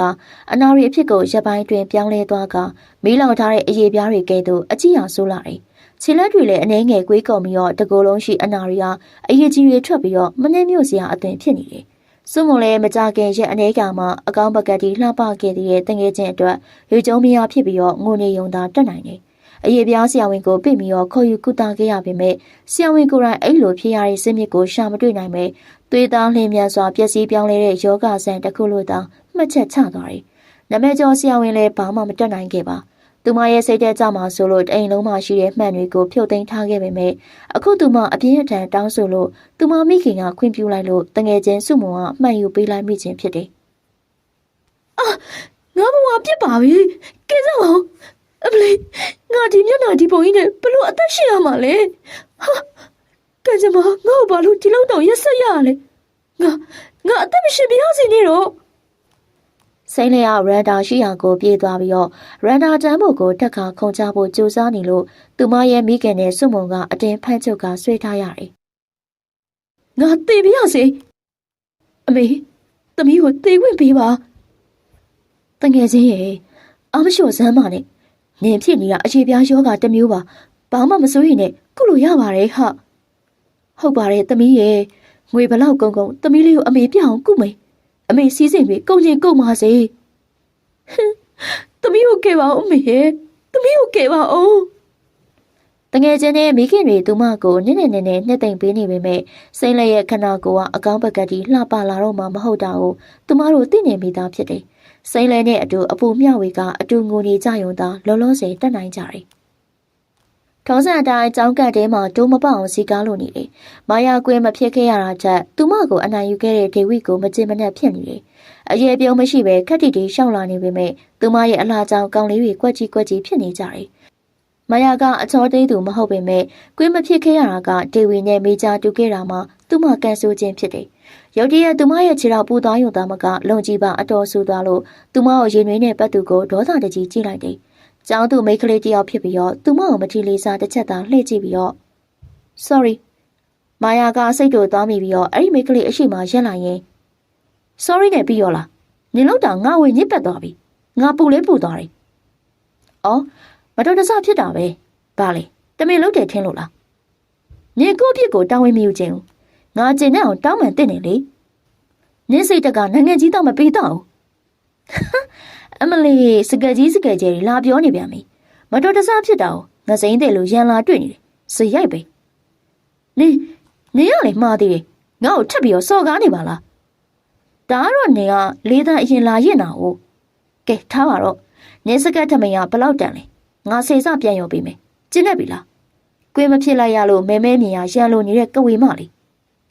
သူမစကားဆုံးတာနဲ့တဝိုင်းထဲထိုင်နေတဲ့သူမရဲ့တငယ်ချင်း၃ယောက်ကပါသူမနဲ့အတူဝိုင်းရကြတယ် မာယာဒေါသစိတ်ကြောင့်မျက်လုံးတွေနီးရဲလာပြီးတော့နှက်ခမ်းတွေတက်ဆက်ဆက်တုံလာတယ်။အဲဒီမိန်းကလေးကမာယာဒေါသထွက်နေတာကိုမထီလေးစားကြည့်ရင်နဲ့ဘာလဲနင်းရဲ့အောင်လန်းပညာနဲ့ငါ့ကိုတိုက်ခိုက်ချင်နေပြီပေါ့။လှုပ်လေစမ်းကြည့်လိုက်စမ်းပါ။နင်းကိုအယူတွေပဲကြောက်လိုက်မယ်သိလား။ဒါ IT ခက်ဦးကြောင်ကြောင်ပညာတွေနဲ့ပေါ်ပြူလာလာဖြစ်ချင်မနေနဲ့။မာယာသူမကိုစူးစိုက်ကြည့်ရင်နဲ့ဒါဆိုငါ့ကိုနင်းရဲ့စပင်တစ်ချောင်းပေးဒီပညာကိုအားခံနိုင်တဲ့တမာတိမရှိပဲအားချောင်ခြင်းနဲ့နင့်ကိုငါအခုပဲသင်ခန်းစာပြပေးမယ်အဲ့ဒီမိန်းကလေးကမထီလေးစားပြုံးလိုက်ရင်နဲ့သူမစပင်တစ်ချောင်းကိုနှုတ်ကမာယာကိုကမ်းပေးလိုက်တယ်သူမတငယ်ချင်းတချို့မျက်နှာပြတ်သွားကြပေမဲ့သူမကတုံ့လုံးမှုမရှိဟန်နဲ့ငါ့ကိုအခုတစုံတစ်ခုနာကြအောင်နင့်ပညာနဲ့တိုက်ခိုက်ကြည့်စမ်းပါနင့်ကဝေပညာအပလာလာတကယ်လားကြည့်ရအောင်အေးနင်ငါ့ကိုနာကျင်အောင်မလုပ်နိုင်တော့ငါတို့စားထားတဲ့ဒီဝိုင်းကိုနင်းရှင်းပေးရမယ်နေငါ့ကိုအခုချက်ချင်းပြူစားနိုင်တယ်ဆိုရင်တော့မျက်စက်ကထမင်းဖို့ထက်စေစငါအလျော့ပေးမယ်။မာယာကခက်ထိထိပြုံးလိုက်ရင်နဲ့အဲ့ဒီမိန်းကလေးရဲ့စပင်ကိုအသင့်ပါလာတဲ့ပိတ်သားရုပ်ရဲ့ခြေထောက်နှစ်ဖက်ကိုပူးချီလိုက်ရင်နဲ့မန်နဲ့တပုတ်ကိုရွတ်ဆိုလိုက်တယ်။အဲ့ဒီနောက်မဲပြုံးလိုက်ပြီးတော့အဲ့ဒီမိန်းကလေးရဲ့နှစ်ဖူးကိုလက်ညှိုးလေးနဲ့တွန်းလိုက်တယ်။အဲ့ဒီမိန်းကလေးရဲ့ခြေထောက်နှစ်ဖက်စလုံးလှုပ်ရှားလို့မရတော့ပဲမာယာသူမနှစ်ဖူးကိုဖြည်းဖြည်းလေးတွန်းလိုက်တာကိုပဲခြေကလှုပ်မရလို့အယုတ်ကျိုးပြက်လဲကျသွားတယ်။အဲ့ဒီမိန်းကလေးစူးစမ်းလို့ထဖို့စူးစမ်းပေမဲ့ချင်းတစ်ဖက်စလုံးအနှဲငယ်များပင်လှုပ်မရလို့ထိလန့်လာမိတယ်။နင်တကယ်ဆုံးပါပဲ။ငါ့ကိုစော်ကားချင်နေဟာမ။နင်အဲ့ဒီအတိုင်း3ရက်တိတိနေငါနင့်ကိုပြတ်မဖြေပေးဘူး။အဲ့ဒီမိန်းကလေးအခုမှပင်အထိတ်တလန့်နဲ့စောချွေးတွေပြန်လာတယ်။ငါတောင်းပန်ပါတယ်အဲ့လိုတော့မလုပ်ပါနဲ့3ရက်တော့ဒီလိုကြီးမနေပြရစေနဲ့ငါနင့်ကိုကျင်တဲ့အထိတောင်းပန်ပါမယ်။မွေပွေးကိုငယ်ရိတ်လာပုတ်ပြီးတော့အကိုက်ခံရမှာတောင်းပန်နေလေအပို့ပဲနေငါ့ကိုစော်ကားထားတဲ့အတွက်ဒီအတိုင်း3ရက်နေမလုပ်ပါနဲ့ဟာအခုမှသူမနဲ့တဝိုင်းနဲ့ထိုင်နေတဲ့ចောင်းသားចောင်းသူတွေလှုပ်လှုပ်ရှားရှားဖြစ်လာကြပြီးတော့မာယာကိုဝိုင်းတောင်းပန်ကြတယ်အဲ့ဒီနေရာမှာဒေဝီရောက်လာပြီးတော့လဲကျနေတဲ့မိန်းကလေးကိုတလေမာယာကိုတလေကြည့်လိုက်ရင်နဲ့ဒေဝီကလဲကျနေတဲ့မိန်းကလေးနဲ့ဘေးမှာထမ်းလိုက်ရင်သူမလွယ်အိတ်ထဲမှာအသင့်ပါလာတဲ့အိမ်ပြလေးနဲ့လဲကျနေတဲ့မိန်းကလေးရဲ့ညာဘက်ခြေသလုံးပေါ်ကိုတလက်မလောက်အကွာကလှီးဖြတ်သလိုချစ်ချလိုက်ရင်နဲ့မန်းတန်းတစ်ချောင်းကိုခက်မြန်ရွတ်ဆိုလိုက်တယ်မာယာလက်ထဲမှာကင်ထားတဲ့ပိတ်သားအယုတ်လေးရဲ့ခြေမှာချိထားတဲ့စံကြီးပင်လေးတွေကတောက်ကနေပြတ်တောက်သွားလို့မာယာမျက်နှာပြတ်သွားတယ်။လဲကျနေတဲ့မိန်းကလေးရဲ့ခြေထောက်လေးရုတ်တရက်ပြန်ပြီးတော့လှုပ်ရှားနိုင်သွားပြီးတော့သူမဝမ်းသာသွားကချက်ချင်းမတက်ရက်လိုက်ရင်ကျေးဇူးတင်ပါတယ်ဟာနေကဒေဝီမဟုတ်လားဒေဝီသူမကိုကောင်းချင်းပြလိုက်ရင်နဲ့မာယာကိုဆူဆိုင်ကြည့်လာတယ်။မာယာကျောင်းသားတွေနဲ့ပြဿနာဖြစ်တာကိုဒီလိုမလုပ်ရဘူးလေဒီပညာတွေမသုံးပါနဲ့နောက်တစ်ခါနဲ့ចောင်းသားတယောက်ကိုပြဿနာရှာရင်ငါနဲ့ကိုမော်ကွန်းလေးနဲ့တိုက်မယ်။မာယာဒေဝီကိုပြန်អော်ရင်းနဲ့ဒီကောင်မငါ့ကိုအရင်လူပန်းလာသွားတာနင်မသိဘူးမို့လားအလကားဟာရီနင်ဘာသာတိုင်ချင်ရသွားတိုင်ငါကီးမဆိုင်ဘူး။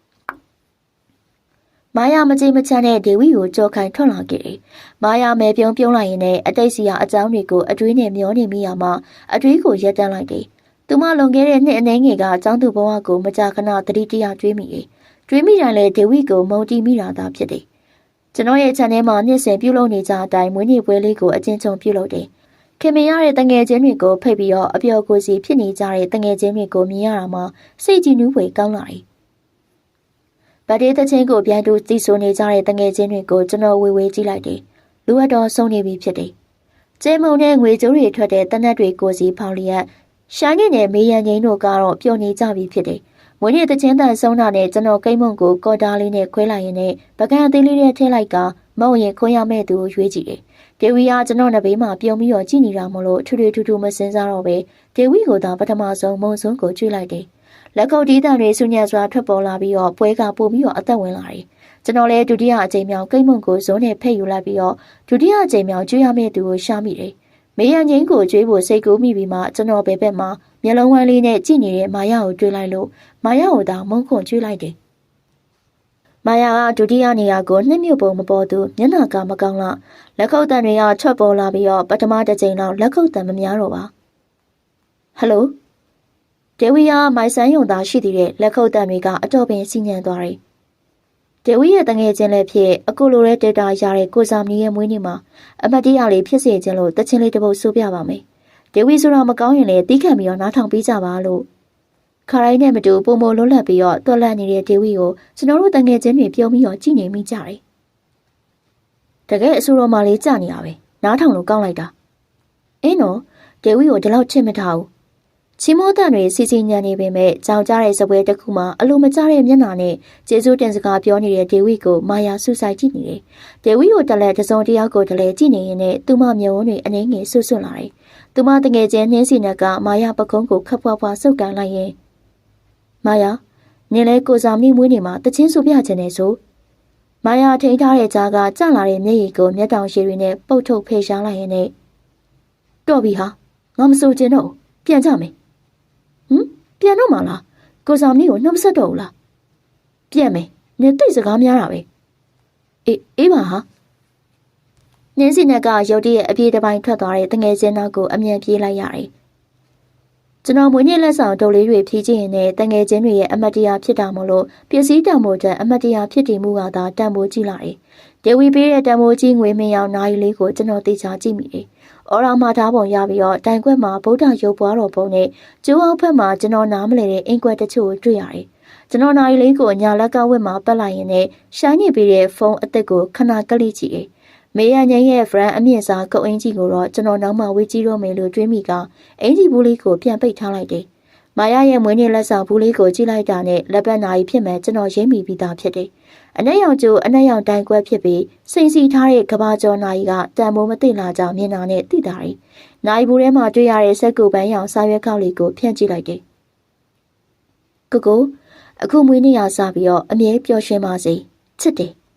ကျွန်တော်ပြုံးလာမိရင်လည်းစာရွက်လေးကိုပြန်ခောက်ထည့်လိုက်တယ်။အခုမှတွေးမိတယ်။တခြားတငယ်ချင်းတွေမွေးနေ့ပွဲပြီးတဲ့အထိနေပေမဲ့မာယာကိုအစာပိုင်းမှာသာတွေ့ရတယ်။သူမအခြားကိစ္စရှိလို့စောစောပြန်သွားခြင်းဖြစ်လိမ့်မယ်လို့တွေးလိုက်တယ်။တခြားတငယ်ချင်းတွေပြီးတဲ့ပစ္စည်းအတော်များများတစ်ခုချင်းကြည့်နေလို့အချိန်တော်ပင်ကုန်သွားတယ်။ပစ္စည်းတွေကိုနေရာတကျထားပြီးတာနဲ့ညအိမ်မီးသာချမ်းပြီးတော့ကျန်တဲ့မီးတွေကိုပိတ်လိုက်ကဂရင်ပေါ်မှာလှေးလိုက်တာနဲ့မိနစ်နဲ့ငယ်အတွင်းမှာအိပ်ပျော်သွားတယ်။စိမ့်လက်ဆုံးမီရဲ့ဘာဘလို့ဖြစ်လို့လဲမေရငိမ့်ထံကကြားလိုက်ရတဲ့မထင်မှတ်ထားတဲ့စကားကြောင့်ကျွန်တော်အလွန်အံ့အားသင့်သွားတယ်။ရှိုင်းနေတဲ့မေရငိမ့်ကမနဲ့စောစောစီစီကျွန်တော်အိမ်ရောက်လာပြီးတော့အဲ့ဒီသတင်းဆိုးကိုတည်ယူလာခြင်းဖြစ်တယ်။ဆရာဝန်ပြောတာတော့သွေးသားအလင်းမြဲပြောင်းလဲပျက်စီးတဲ့ယောဂဇန်းလို့ပြောရတဲ့။စပင်းတွေအကုန်နီးပါးကျွတ်ကုန်ပြီးတော့တကောလုံးအနာတွေပေါက်လာတဲ့။ခြေလက်တွေလည်းခွင်းကုန်နေပြောတယ်။အစတွေကအလှပသိမ့်မှတ်တဲ့စိမ့်လက်ရုတ်တရက်ဖြစ်ပေါ်လာတဲ့ဆိုးရွားတဲ့လောကဓာတ်ကိုသူမခံနိုင်ခဲ့ဘူး။သူ့ကိုယ်သူဘဝဆုံးပြီလို့ပြောပြီးတော့ဒီနေ့မနက်ပဲကြိုးဆွဲချပြီးသူ့ကိုယ်သူတက်သေးသွားပြီတဲ့မင်းတို့တည်းကတေချာလို့လားကွာငါသူနဲ့စိန်ကြီးဟာမှဆုံခဲ့ပါသေးတယ်တပတ်10ရက်လောက်ပဲရှိပါသေးတယ်အဲ့ဒီကအကောင်းကြီးပါဟုတ်တယ်ရုတ်တရက်အနှဲငယ်အတွင်းမှာရုပ်ရည်မြင်မြန်ဆန်းဆန်းကြီးပျက်စီးသွားတာတဲ့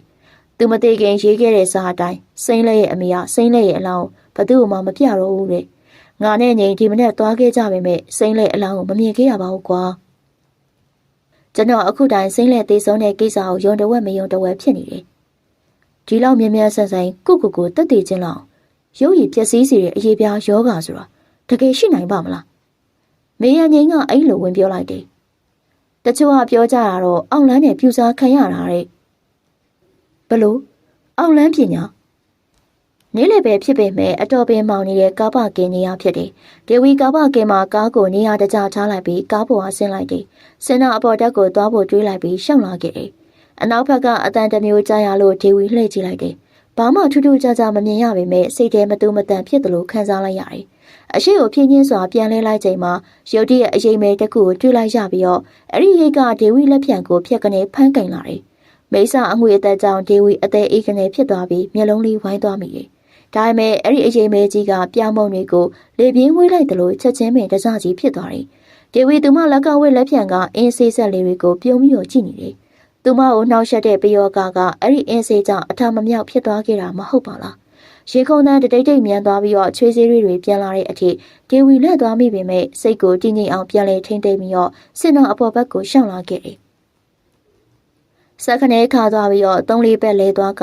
တန်ခွေရုပ်ကလေးလဲချသွားတယ်။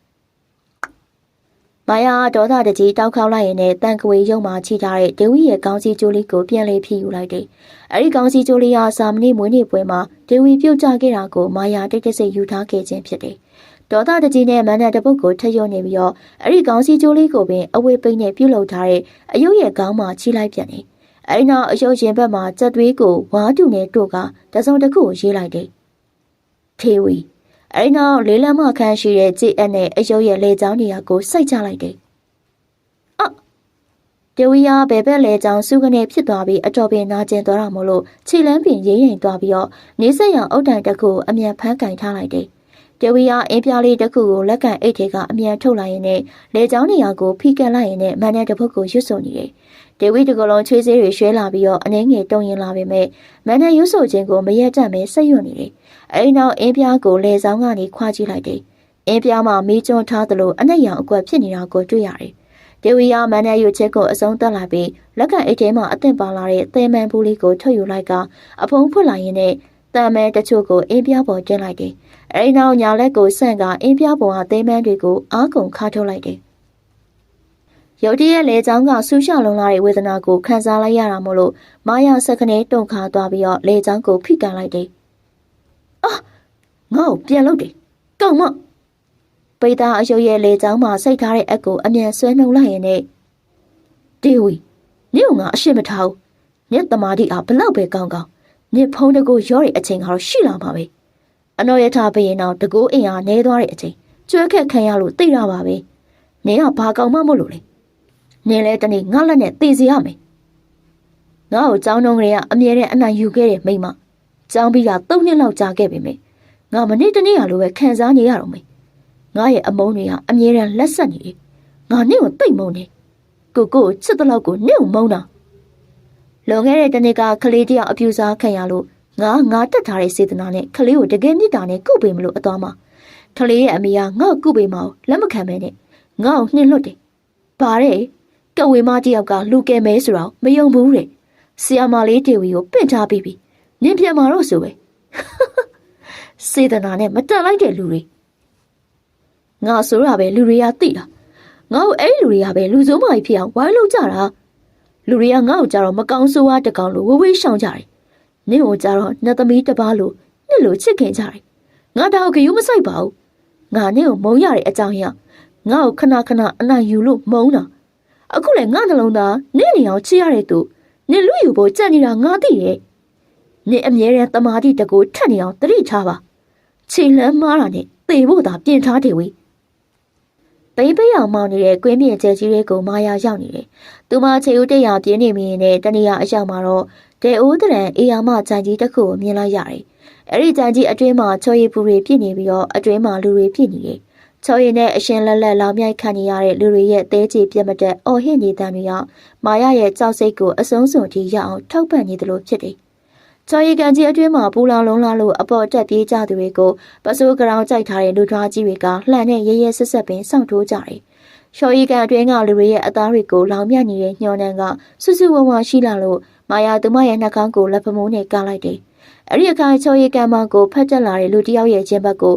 ုလူထွားကြီးတစ်ယောက်ကလှန်နဲ့စောင့်ထိုးချလိုက်ပြန်တယ်။အဲ့လူထွားကြီးကရုတ်တရက်မာယာရှိနေလို့စက်ကနေလှည့်ကြည့်လာလို့မာယာတကူလုံးတုံသွားတဲ့အထိထိတ်လန့်သွားမိပြီးတော့စက်သိန်းတွေတပြန်းပြန်ထသွားတယ်။မွေးညင်းတွေထောင်ထလာပြီးတော့မျက်လုံးလေးဝိုင်းသွားတယ်။ဟိုမတယောက်လိုက်ကြစမ်းလူထွားရသူမကိုလက်ညှိုးထိုးကအော်ပြောလိုက်လို့ကျန်တဲ့လူထွား3-4ယောက်ကပါသူမရှိရလှည့်ကြည့်လာကြပြီးတော့တပြိုင်တည်းသူမရှိရကိုဒုံဆိုင်ပြေးလာကြတယ်။မလို့စိနေဟိမာယာကထူထူစဉ်းစားမနေတော့ပဲအမြန်ဆုံးတုတ်ချေတင်ကပြေးတော်တယ်။ကြောက်အားလက်အားနဲ့ခြေကုံပြေးမိတာမှနှလုံးသားတစ်ခုလုံးပေါက်ကွဲတော့မတက်မောပန်းလေးရရှိတယ်။ဟာဘာလဲဟာမောလိုက်တာဟမ်ကူသူမအလွန်ဝမ်းသာသွားတယ်။လောကကြီးမှာသူမအတွေ့အကြုံဆုံးနဲ့အားကိုးရဆုံးဇာမနီကိုမလန်မကန်းမှာတွေ့လိုက်ရတယ်မဟုတ်လား။ဇာမနီကသူမကိုပြုံးပြနေတဲ့ရုတ်တရက်ဆော့ဆော့ချော်ရည်ကန်ကြီးရှိအောင်ဘက်ကိုထွက်ပြေးသွားတယ်။ဟာကူအဲ့ဒီဘက်ကိုမသွားနဲ့အန်ဒီရှိတယ်။ကူမသွားနဲ့ကူသူမနှလုံးသားတစ်ခုလုံးကွဲတော့မတက်အော်ဟစ်ကပြောနေပေမဲ့ဇာမနီကသူမကိုလှည့်မကြည့်ပဲပြေးနေတယ်။ကူမသွားနဲ့ဟာရုတ်တရက်နဘေးပညာချုံနေကြကလူထားကြီးအားနှစ်ယောက်ထွက်လာပြီးတော့သူမရဲ့လက်နှစ်ဖက်ကိုအလင်းမြန်ချုပ်ကန်လိုက်တယ်။သူမအဖမ်းခံရတော့မှစာမနီကသူမကိုလှည့်ကြည့်ရင်းနဲ့ပြုံးပြလာတယ် bao, cuckoo. လူထွားကြီးနှစ်ယောက်ကစောစောအားချော်ရည်ကန်ကြီးရှိရာကိုသူမကိုတရိုတိုက်ဆွဲခေါ်လာတယ်။ချော်ရည်တွင်ကြီးနဲ့နီးလာတော့အပိုရှင်တွေများလာပြီဖြစ်ရာမာရတကောလုံးချူးရည်နဲ့ရွှဲနေပြီးတော့အလက်တကြားအော်ဟေးရတာကလည်းလေချောင်းတွေပင်နာကျင်လျက်ရှိတယ်။အဲဒီကံမောင်ကိုအရောက်မှာသူမကိုလူထွားကြီးနှစ်ယောက်ကတွင်းကိုကြောက်ခိုင်းပြီးတော့ဒူးထောက်ထားစီတယ်။မာရကြောင်လုံးလာတာမှအသားတွေတစ်ဆက်ဆက်တုန်ခါနေတယ်။လူထွားကြီးတယောက်ကသူမကိုစိုက်ကြည့်ရင်နဲ့ဘာအခုမှကြောက်နေရလဲ။အောက်တန်းကြတဲ့ပညာနဲ့လူတွေကိုဒုက္ခပေးတဲ့ကပေးပြီးတော့အဲ့ဒီအတက်တွေသိရင်ဒီနေရာကိုလာရမယ်ဆိုတာနင်သိပြီးသားပါမလုပ်ပါနဲ့ရှင်ချမ်းသာပေးပါမလန်းမကမ်းမှာသူမကိုအပြုံးမပြတ်ကြည့်နေတဲ့စာမဏေကိုသူမအားကိုတကြီးအကူကြီးတောင်းမိပြန်တယ်ကူကူမာယာကိုသူတို့တတ်ကြတော့မယ်ကူကူခဲ့ပါဦးဆူရှာပြင်းထန်လာတဲ့ဝေဒနာနဲ့အတူမာယာနှက်ခမ်းကသွေးဆေးတွေတရဟောစီးကျလာတယ်ဇာမဏီကသူမကိုအပြုံးမပြတ်စိုက်ကြည့်နေစေပင်ဖြစ်တယ်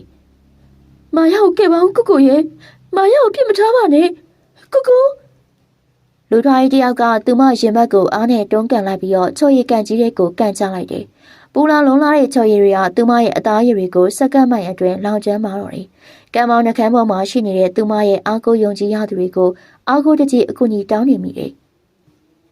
မာယာကမော်ကြီးပန်းကြီးနဲ့အိမ်မက်ကလန်နိုးလာခဲ့တယ်။တကလုံးချွေးနဲ့ရွှဲနေပြီးတော့ချွေးရည်တွေနဲ့ဆေးထမ်းနေတဲ့ဆံရွယ်တွေကိုနှစ်ဖူးပေါ်တက်တင်လိုက်ရင်နဲ့တပ်ပြင်းချလိုက်တယ်။အေးဆန်လေးကလူရှင်းနေပြီးတော့ကျွန်တော်နဲ့ဝတီတို့ဝိုင်းကလွဲပြီးတော့တခြားဝိုင်းတွေမှာလူမရှိပါ။သူမနဲ့ကျွန်တော်ကိုလူကြီးချင်းဆိတ်ဆက်ဖို့စီစဉ်နေကြတဲ့ကိစ္စနဲ့ပတ်သက်ပြီးကျွန်တော်တို့ချင်းတွေ့ဆုံကဆွေးနွေးကြခြင်းဖြစ်တယ်။ဝတီကျွန်တော်ရဲ့ကိုပြုံးပြီးတော့ကြည့်လိုက်ရင်နဲ့လူကြီးတွေကယူနဲ့တို့ကိုစစ်ဆက်ဖို့စီစဉ်ထားတဲ့အပေါ်မှာယူဘလို့စဉ်းစားထားလဲငါလူကြီးတွေစစ်ဆက်ပေးမဲ့ကိစ္စကိုမငင်းချင်ပါဘူးမင်းကလည်းငင်းချင်စရာကောင်းတဲ့မိတ်ကလေးမဟုတ်ပါဘူးဒါဆိုယူတို့ကိုသဘောကျတယ်ဟုတ်ကျွန်တော်ကပွင့်လင်းရဲတင်းနဲ့သူမရဲ့အပြောကိုအနေငယ်မနှင်းမြို့တလို့ရှိတယ်နိုင်ငံသားမှအနေကြလာခဲ့လို့သူမရဲ့စိတ်နေသဘောထားကမြန်မာမိတ်ကလေးပြီးသားချင်းတိတ်မရှိလို့ကျွန်တော်ချင်းမိတယ်မင်းနဲ့ငါရင်းနှီးကြတာအရင်မကြသေးဘူးလေလူတယောက်ကိုအချိန်ခဏလေးနဲ့နှလုံးသားထဲရောက်ဖို့ဆိုတာထင်သလောက်တော့ဘယ်လွယ်ပါမလဲဒါဆိုယူကတို့လုံးဝချစ်လို့မရသေးပဲနဲ့စိတ်ဆက်တာကိုလက်ခံမဲ့ပေါ့ဒါယူတက်တက်မဲ့အထက်စီးဆန်တာပဲတို့ဆွဆွဲလန်းလန်းဖြစ်နေတဲ့ယောက်ျားတွေလက်ချိုးရည်လို့တော့မရအောင်နော်ယောက်ျားတွေအားလုံးမင်းကိုသဘောကျလိမ့်မယ်လို့မတွေးရဘူးလေလူကြိုက်များတဲ့အရာတိုင်းကိုလေလူတိုင်းမကြိုက်နိုင်ဘူးဆိုတာမင်းသိတဲ့နေယူကမာနာကြီးတခွဲသားနဲ့တို့နဲ့လက်ထက်ရမှာတော့မပြောသလိုနဲ့လူကြီးတွေစီစဉ်လို့တာဝိကြေတန်းကြီးစဉ်းစားပြီးတဲ့အထားမျိုးနဲ့ sorry ဝတီငါမင်းရဲ့မာနကိုတိုက်ခိုက်ခြင်းနဲ့ရည်ရွယ်ချက်လုံးဝမရှိပါဘူးငါစိတ်ထဲမှာရှိတဲ့ခံစားချက်အတိုင်းပုံမှန်လင်းလင်းပြောပြတာပါစာမဏီယူကအလာယူပါလားတို့လိုမိမမျိုးကိုလက်ထက်ခွင့်ရမှာတော့ဖြစ်တဲ့လို့ခံတာနည်းနည်းမှစိတ်ဝင်စားလို့မရသေးဘူးဆိုပြီးတော့တွေ့ဝက်ပြီးတော့ဝန်ခံတယ်ဘာပဲဖြစ်ဖြစ်တို့စိတ်ချမ်းသာအောင်မင်းကငါမြင်မြင်ချင်းသဘောကျမိပါတယ်လို့ညာပြောလိုက်ရင်တော့တို့ယူကိုစိတ်ဆိုးမိမှာမဟုတ်ဘူးနှလုံးသားရေးရအောင်မညာတာအကောင်းဆုံးပဲဝတီအတင်းလဲလုံးယူလို့မရအောင်မင်းကငါအခုစိတ်ဝင်စားလို့မရသေးဘူးဒါအမှန်ပဲဒါပေမဲ့စိတ်ဆက်ဖြစ်ခဲ့ပြီးငါတို့ပိုရင်းနှီးလာခဲ့ကြရင်ဒီထက်တန်ရောစင်တွေတွေ့လာကြပြီးတော့ဒီထက်အဆင်ပြေလာနိုင်ပါတယ်ဝတီမဲပြုံးပြောရင်းနဲ့ရင်ထဲကတွေးလိုက်မိတယ်ယူတော်အတ္တာကြီးတာပဲသိလေအထက်စီးဆန်နေဒိုးဘဝမှာယောက်ျားတစ်ယောက်ကမင်းကငါစိတ်မဝင်စားဘူးလို့ဝန်ခံတော့ကြားရတာဒါပထမဆုံးပဲအဲ့ဒီယောက်ျားကလည်းတို့ပထမဆုံးစိတ်ဝင်စားမိတဲ့သူဖြစ်နေတယ်တို့ကန်ဆိုးတာပဲယောက်ျားတကရဲ့လေပြန်အကြည့်တွေကိုဥပိ္ပခပြုတ်ခဲ့ပြီးတော့စင်ပေါ်မှာနေနိုင်ခဲ့သမျှဒီနေ့တော့ကျိုးမာနာကိုယူသိမ့်သိမ့်မွမွနဲ့ချူပြစ်လိုက်တာပဲဟာဝတီဘာဖြစ်လို့လဲသူမယုတ်တရဲ့ဘဲဘဲရင်ကိုစုပ်ကန်ကညီးတွားလိုက်လို့ကျွန်တော်စိုးရင်တကြီးမေးလိုက်တယ်သူမစီတလုံးကိုထုတ်တောင်းလိုက်ရင်လည်းကျွန်တော်ဘာမှမဖြစ်သလိုလက်ကပြလိုက်တယ်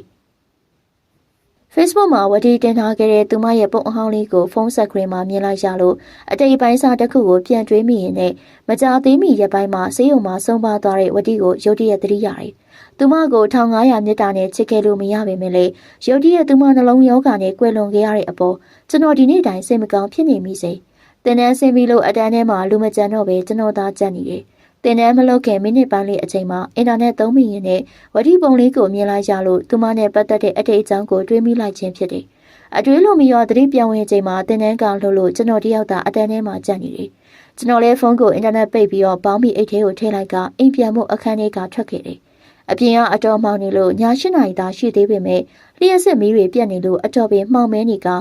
ကားလဲယူမလာလို့အမောင်နေမှပင်လမ်းဘေးရှောင်လန်းအတိုင်းအိမ်ကိုပြန်ရပြီတယ်။ခြေလန်းတော်ရှောင်လာပြီးတဲ့နောက်အနောက်ဘက်ကအတန်တစ်မျိုးကိုကြားလာလို့ကျွန်တော်လှည့်ကြည့်လိုက်တယ်။ထူးထူးခြားခြားဘာမှမတွေ့ရပေမဲ့ကျွန်တော်စိတ်ထဲမှာမတူးမတန်ဖြစ်လို့ခံစားရတယ်။တရဝတကောင်ရဲ့နှောင်မုတ်တန်နဲ့သူမရဲ့မိတ်ဆွေဇာမနီရဲ့ပုံရိပ်ကိုအာယုံထဲမှာဖြတ်ခနဲပုံလာလို့ဒေဝီတရားထိုင်နေရင်းနဲ့ဆက်ခနဲတုန်ခါသွားတယ်။ပိတ်ထားတဲ့မျက်လွှာလေးကိုတဖြည်းဖြည်းဖွင့်လာပြီးနှစ်ဖူးမှကျို့နေတဲ့ချွေးစည်းလေးတွေကိုလက်ဖမိုးနဲ့တုပ်လိုက်တယ်။ကိုဇာမနီကျွဲနာမုတ်တန်ဘာပါလိဒေဝီယာဇာမနီဖုန်းကိုအရင်ဆက်ကြည့်တယ်။ဖုန်းကမကင်လို့ဒေဝီဇာမနီအိမ်ဖုန်းကိုထက်ခေါ်တယ်။ကိုဇာမနီကလည်းအရေးဆိုဖုန်းကိုစိုက်နဲ့လှုပ်ထားတာအကျင့်ကဆိုးတာပဲ။တင်ထဲမှာမို့လို့လည်းဖြစ်နိုင်ပါတယ်။သူမခေါ်ထားတဲ့ဇာမနီရဲ့အိမ်ဖုန်းကိုကင်လာလို့ဟယ်လိုကိုဇာမနီလားမဟုတ်ဘူးသမီးလေးရဲ့ဒေဝီချင်းနေအော်ဟုတ်ဒါတင်ထဲကပြန်မရောက်သေးဘူးလေအော်ဟုတ်ကဲ့ရတယ်ဒီဘူရာကျော်ဘက်ကတင်ထဲကိုသွားတာလားဟုတ်တယ်လေသမီးရဲ့အခုဆိုလွတ်လာပြီထင်တယ်လမ်းမှာဖြစ်လိမ့်မယ်ဒါပြန်လာရင်ဘာပြောပြရမလဲကိစ္စထူးထူးတော့မရှိပါဘူးအန်တီအခုနဒေဝီအာနာပနထိုင်နေတော့ရုတ်တရက်ကိုဇာမနီကိုအာယုံရမိလို့ဖုန်းဆက်မေးကြည့်တာပါသမီးအာယုံထဲမှာမြင်တခုခုထူးခြားတတ်တယ်နော်မစိုးရိမ်ပါနဲ့အန်တီသမီးလိုက်သွားကြည့်ပါမယ်နေရာကလည်းနင်းနီးလေးပါအေးသမီးလေးကျေးဇူးပါပဲကွယ်ရုတ်တရက်နာမုတ်တန်ကြီးနဲ့အတူကြက်သိန်းထစရာအတန်ကြီးကိုနောက်ဖက်ကကြားလိုက်ရလို့ကျွန်တော်လှည့်ကြည့်လိုက်တယ်ကျွန်တော်ခေါင်းတပန်းကြီးသွားတယ်အလင်းစုတပွဲအဆိုင်ကြီးတစ်ခုကကျွဲကြီးတကောင်ပုံစံဖြစ်နေပြီးတော့အဲ့ဒီကျွဲကြီးကမြေပြင်ကိုခွာနေရက်နေရင်ကျွန်တော်ကိုခေါင်းဆိုင်ကကြည့်နေကင်းဖြစ်တယ်ပုံမှန်မဟုတ်တဲ့ပရာလောကတရဝါဖြစ်မဲ့ကျွန်တော်တန်းတီးလိုက်လို့အထိတ်တလန့်နောက်ဆုတ်လိုက်တယ်အော်တန်ပေးပြီးတော့ကျွဲကြီးကကျွန်တော်ကိုဝေဖို့အမြန်ပြေးဝင်လာတယ်ရုတ်တရက်မို့လို့ဘာလို့ရမှန်းမသိပဲကျွန်တော်ချေမကမီလက်မကမီဖြစ်နေတယ်ဒေဝီကကျွန်တော်ရှိရာပြေးပြီးတော့ဝင်ရက်လိုက်ရင်နဲ့ကျွဲကြီးကိုတစုံတစ်ခုနဲ့ပြစ်ပေါက်လိုက်တယ်တိမ်ဝင်တပိတ်ကွဲစားလို့ကျွန်တော်ထင်တယ်ကျွဲကြီးကရုတ်တရက်ဖွဲမုံတွေလေဝှေ့ခံလိုက်ရတယ်လို့ရုတ်ကြီးလွင့်ပြောက်သွားတယ်ကျွန်တော်လည်းအခုမှပင်တပ်ပြင်းချနိုင်တယ်ဒေဝီအချိန်ကရောက်လာတဲ့အကြောင်းကိုမမေးမိတော့ပါသူမမှာကျွန်တော်နားမလည်တဲ့တဘာဝလုံးအစွမ်းတချို့ရှိနေတာကိုကျွန်တော်သိပြီးသားဖြစ်တယ်ဒေဝီဒါပါလေတိုက်ကျွဲလားဟုတ်တယ်ကိုဇာမနီတိုက်ကျွဲမှာတိုက်ကျွဲအစ်စ်ပဲဘာလဲကွာငါဘသူနဲ့မှလည်းရန်ညိုးမရှိပါဘူးသူများမကျင်းတဲ့လောက်စီရလဲငါဘာမှလုံးမထားမိပါဘူးဘာလို့ငါ့ကိုကျွဲနေတိုက်တဲ့လူကရှိနေရလဲဟုတ်တယ်ကိုဇာမနီကိုမုန်းနေသူလောလောဆယ်မရှိဘူးထင်တာပဲဒါပေမဲ့အခုနောက်တိုက်ကျွဲကချစ်တဲ့သူကြည်စားတာလုံးဝမဟုတ်ဘူးကိုဇာမနီကိုဒုက္ခရအောင်တိုက်ခိုက်တာကန်နေနေတဲ့အချိန်ဆိုရင်အသက်အန္တရာယ်တောင်ရှိနိုင်နေစဉ်းစားလို့မရဘူးကွာဘသူကမြန်ငါ့ကိုတိုက်ခိုက်ချင်နေရလဲနောက်ဆိုပိုတတိထားပါအခုရက်ပိုင်းကိုဇာမနီ၅ပါးတီလာလုံးအောင်နေပါပြီးတော့မေတ္တာတုတ်ကိုရွတ်ပေးသူမစကားဆုံးတာနဲ့သူမလက်မှာချီထားတဲ့မန်းကျိုးကိုဖြုတ်ပြီးတော့ကျွန်တော်ညာလဲကောက်ဝဲမှာချီပြီးတယ်ကျိုးစားတွန်းနေလို့ခေါင်းငုံကသွားလေးနဲ့ကြိုက်ကချီလိုက်ရင်နဲ့ဂယုဆိုင်တော့အိမ်ပြန်မမို့လို့လားဒီဝီလိုက်ပို့ပေးမယ်ငါ့ကိုလာကူညီတာကျေးဇူးရမ်းတင်ပါတယ်သူမပချံလေးနဲ့ဝင်သွားတဲ့အထိပြုံးလိုက်ချိန်မှာလမ်းမီးတွေပြန်လင်းလာပြီးတော့မှောင်မဲနေတဲ့လောကကြီးပြန်လေတောက်ပသွားတယ်။လောကရဲ့အမောင်ကိုခွင်းလိုက်တဲ့လျှက်စစ်မီးရောင်နဲ့ပရာလောကရဲ့ပြဿနာအမောင်တွေကိုတမာတိနဲ့ခွင်းလေးရှိတဲ့မိမချော်လေးကနမိမဲတယောက်လိုတောက်ပလို့နေတယ်။ဒေဝီအတွေ့တာရဆုံးလူကလက်ချိုးရည်လိုရပါတယ်ကိုဇာမနီ။အဲ့လူတွေထဲမှာကိုဇာမနီလည်းပါတယ်လေ။ကျွန်တော်ဒေဝီကိုလိုက်လဲစွာပြန်ပြုံးပြလိုက်မိတယ်အစင်းရဲ့စပွဲပေါ်ကမီးတွေကရုတ်တရက်ငိမ့်သွားပြီးတော့သူ့ရဲ့ရင်ဘတ်ကိုတစုံတစ်ခုသောအင်အားကတွန်းတိုက်သလိုခန်းစားလိုက်ရလို့အကနောက်ဘက်ကိုလှမ်းသွားပြီးတော့ကျမ်းမြေကိုလက်ထောက်လိုက်တယ်။အကိုကြီးဘာဖြစ်လို့လဲ။ရာဇာကအကိုဖြစ်သူကိုစိုးရင်တကြီးမိလိုက်ပေမဲ့အကပြန်မပြေပဲနဲ့စပွဲပေါ်ရှိတိုက်ကျွဲအယုတ်ကလေးကိုကောက်ကန်လိုက်ကတေးကြကြည့်တယ်။စာမနီဒီကောင်ကန်ကောင်းသွားပြီ။ဒီကောင်ကိုတယောက်ယောက်ကကဲသွားတယ်။ငါကျွဲလေတိမ်ဝင်ပစ္စည်းတစ်ခုခုနဲ့အပေါက်ခံလိုက်ရတယ်စာမဏိကိုကြတာဘသူဖြစ်နိုင်လဲဦးတီဟာလားဦးတီဟာရဲ့အစွမ်းအငွေအသက်ရပါမယ်ဖုံတကိုအင်ဟာဦးတီဟာလောက်မရှိဘူးဒါဆိုဘသူဖြစ်နိုင်လဲငါထင်တာမမားရင်တော့သူ့သမီးပဲဂျေဝီဟိုဒီမျက်လုံးကိုအကဆူးဆိုင်ကြည့်ရင်လည်းပြောလိုက်တယ်နင်စစ်ဆက်တော့မယ်ဆိုဟုတ်တယ်အကစာမီနဲ့လေနင်သိပြီးသားဖြစ်မှာပါနင်သိရက်ဆက်တယ်ဝတီယာနင်းကိုငငယ်လေးတွေကယူယူမှုမှုချစ်လာတဲ့ငါ့ကိုကြတော့ဘာ ဘာလို့အတိမတ်မပြုတ်ရလဲငါနဲ့ကိုတငယ်ချင်းလို့အကိုလိုချစ်ပါတယ်ဒါပေမဲ့ချစ်သူလိုခံစားလို့တကယ်မရဘူးငါ့ကိုနားလေပေးပါဟာအကာကတပ်ပြင်းချလိုက်ရင်လည်းရှိပါစေတော့လေငါမှာတော့နေနိုင်ငံသားမှာရှိနေတဲ့6နှစ်လုံးလုံးမှာတော့နင့်ကိုတည့်ရလေးမအောင်မေ့မရခဲ့ဘူးအခုနေရပြန်ရောက်တာမကြသေးဘူးတခြားသူနဲ့ဆစ်ဆက်တော့မယ်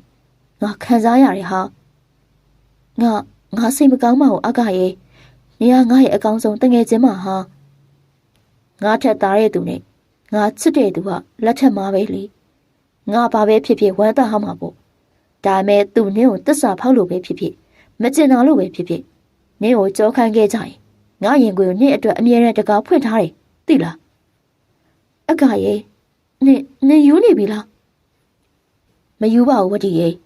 ငါနင့်ကိုတိတ်ချင်လို့မပြောတဲ့စကားတွေကိုပြောမိနေတာပါဝတီနင်ငိုထားရလားမျက်နှာလည်းမကောင်းပါလားငါ့ကိုပြောစမ်းစာမဏီဆိုတဲ့ကောင်နင့်ကိုဘာလုပ်လဲငါ့ကိုအခုပြောစမ်းပါစာမဏီအမှားမလုပ်ပါဘူးအကဒါ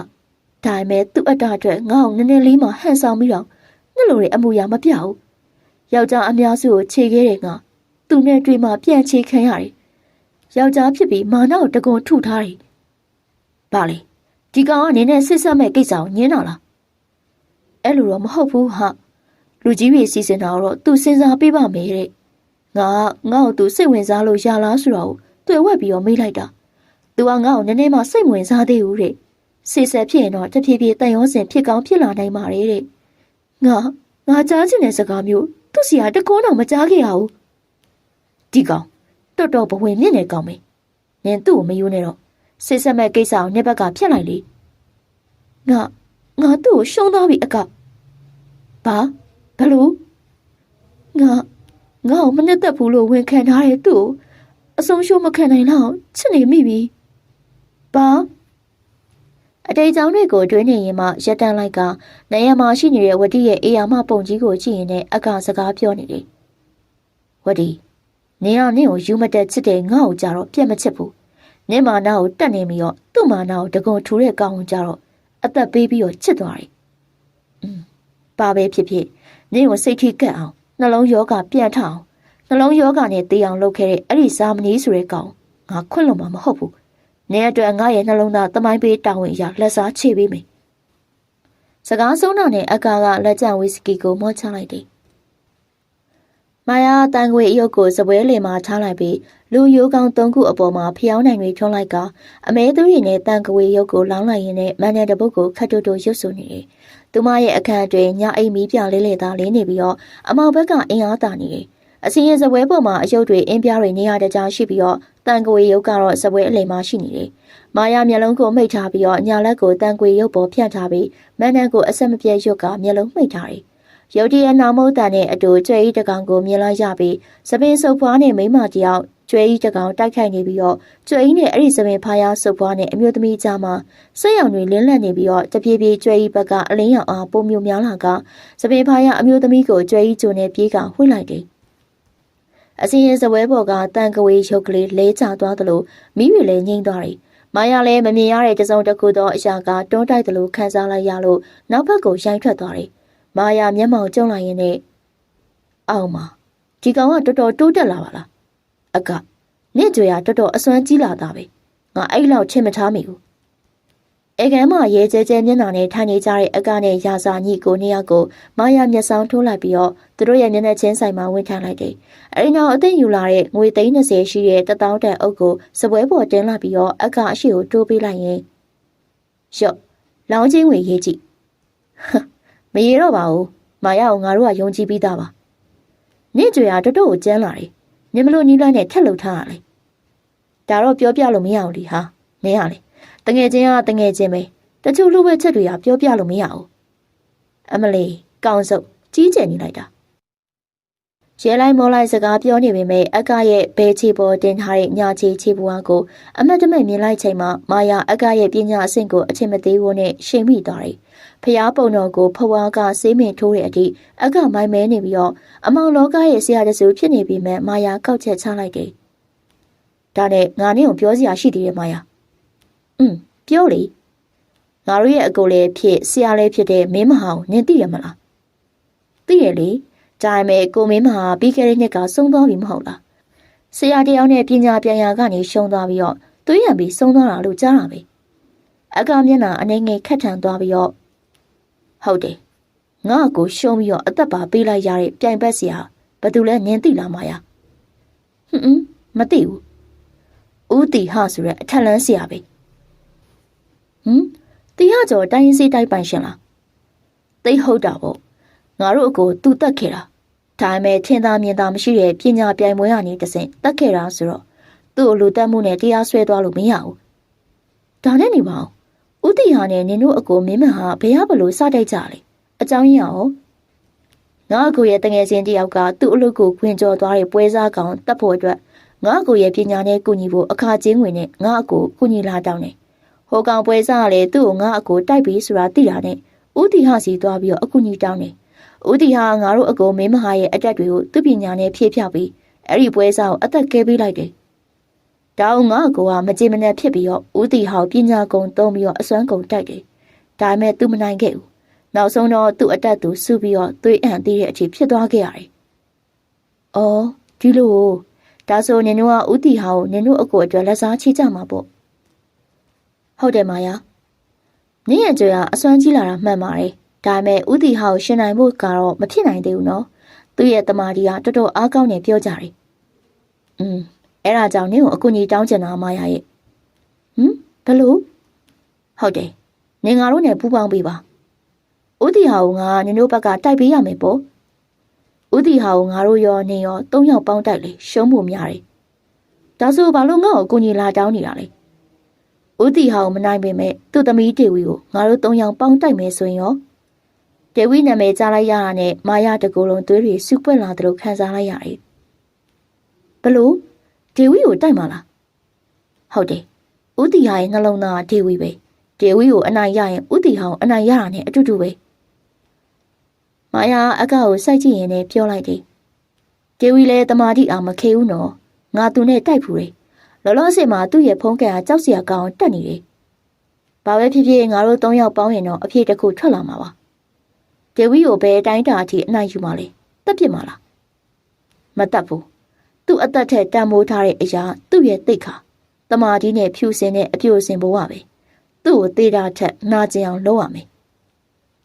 ဘာလို့မှလဲသူ့တမာတိကိုဖျက်ဆီးမယ်သူ့ရဲ့ဖြူစင်ပြီးတကိုးထပ်ပါတယ်ဆိုတဲ့အပြိုစင်အစွမ်းကိုဖျက်ဆီးမယ်သူ့မာနာနဲ့ပညာအလုံးကိုဖျက်ဆီးမယ်ဒါဆိုရင်တော့သူသေးတာထက်ပိုပြီးတော့ခံစားရမှာသိကြတယ်ဒေဝီအဲ့ဒီလောက်စုပ်ပြက်ပြီးတာမန်မိမတယောက်လောက်တော့မမြင့်မြတ်တော့အောင်လုံနိုင်ရင်တော့ဦးတီဟာရဲ့နှလုံးသားကိုဓာတ်နဲ့အကြိမ်ကြိမ်ထိုးနိုင်တာနဲ့အတူတူပဲနင်နဲ့ဒေဝီကလည်းမဟာပြိုင်ဘက်တွေဆိုတာငါတို့သိပါတယ်ဒေဝီကိုအဆွဲချိုးဖို့စီမံကိန်းကိုနင်သဘောတူရမလားမာယာဒီနေရာမှာမဲပြုံးလိုက်ရင်နဲ့သဘောတူတယ်အဲ့ဒီကောင်မကိုနလန့်မထူအောင်လုပ်ဖို့တော့နင်တို့နဲ့ငါပူးပေါင်းမယ်မာယာရင်ကပြန်ခဲ့ကြရင်လည်းကားပေါ်မှာရာစာကောင်းမောင်းနေရင်နဲ့နဘေးခုံရှိအကောက်ပြောလိုက်တယ်အကိုကြီးဒေဝီကိုချိန်မုံရတဲ့အကြောင်းကနှစ်ခုလေတကူကဦးတီဟာကိုနာကျင်စေခြင်းလို့နောက်တစ်ခုကအစာမဏီဆိုတဲ့ကောင်ဒေဝီကကာကွယ်ပေးနေလို့ဒေဝီကိုဖယ်ရှားမှစာမဏီကိုတတ်လို့ရမှာမဟုတ်လားမာယာကိုစာမဏီကိုရှင်းပြမယ်ဆိုတဲ့ကိစ္စကိုကြတော့ဘာလို့မပြောခဲ့ရလဲစာမဏီကိုရှင်းပြမဲ့ကိစ္စမာယာကိုတော့မပြောနဲ့လှုပ်ဝက်ထားပါရစားဘာဖြစ်လို့လဲကိုကြီးစာမဏီကိုရှင်းပြမဲ့ကိစ္စကိုမာယာသိရင်လက်ခံမှာမဟုတ်ဘူးငါတို့နဲ့လည်းပူးပေါင်းမှာမဟုတ်တော့ဘူးဘာလို့လဲဆိုတော့မာယာအဲ့ဒီကောင်ကိုကြွေနေတာ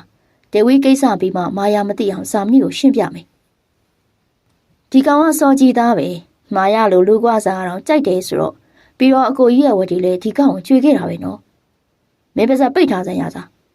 စကားတော်တော်များတယ်ကောင်အကိုပြည့်သူလေးတန်အတော်မှသွားပြီးတော့စိတ်ဆိုးသွားမှန်းသိလို့ရာစာခဏတော့ရင်ကုန်နှုတ်ပိတ်နေလိုက်တယ်မင်းညနေငယ်ကြတော့စကားပြန်ပြောတယ်ကိုကြီးဒေဝီကလည်းတမာတိကိုတော်တော်ထူထောင်ထားတယ်လို့ကြားတယ်ဗျသူ့အဖေကိုမမိပေမဲ့သူ့ကိုရှော့တွက်လို့မရတော့အမှန်ပဲကျွန်တော်တို့၃ယောက်ပေါင်းတိုက်ရင်တော့နိုင်ဖို့သေးကြပါမလားဒေဝီဘလောက်ပဲဆွမ်းဆွမ်းသူကလူငယ်ဖြစ်တာကြောင့်မလို့သူ့မှာအားနည်းချက်တွေအများကြီးရှိတယ်သူ့ရဲ့ခြေလမ်းမားတာကိုစောင့်နေမယ်ပေါ့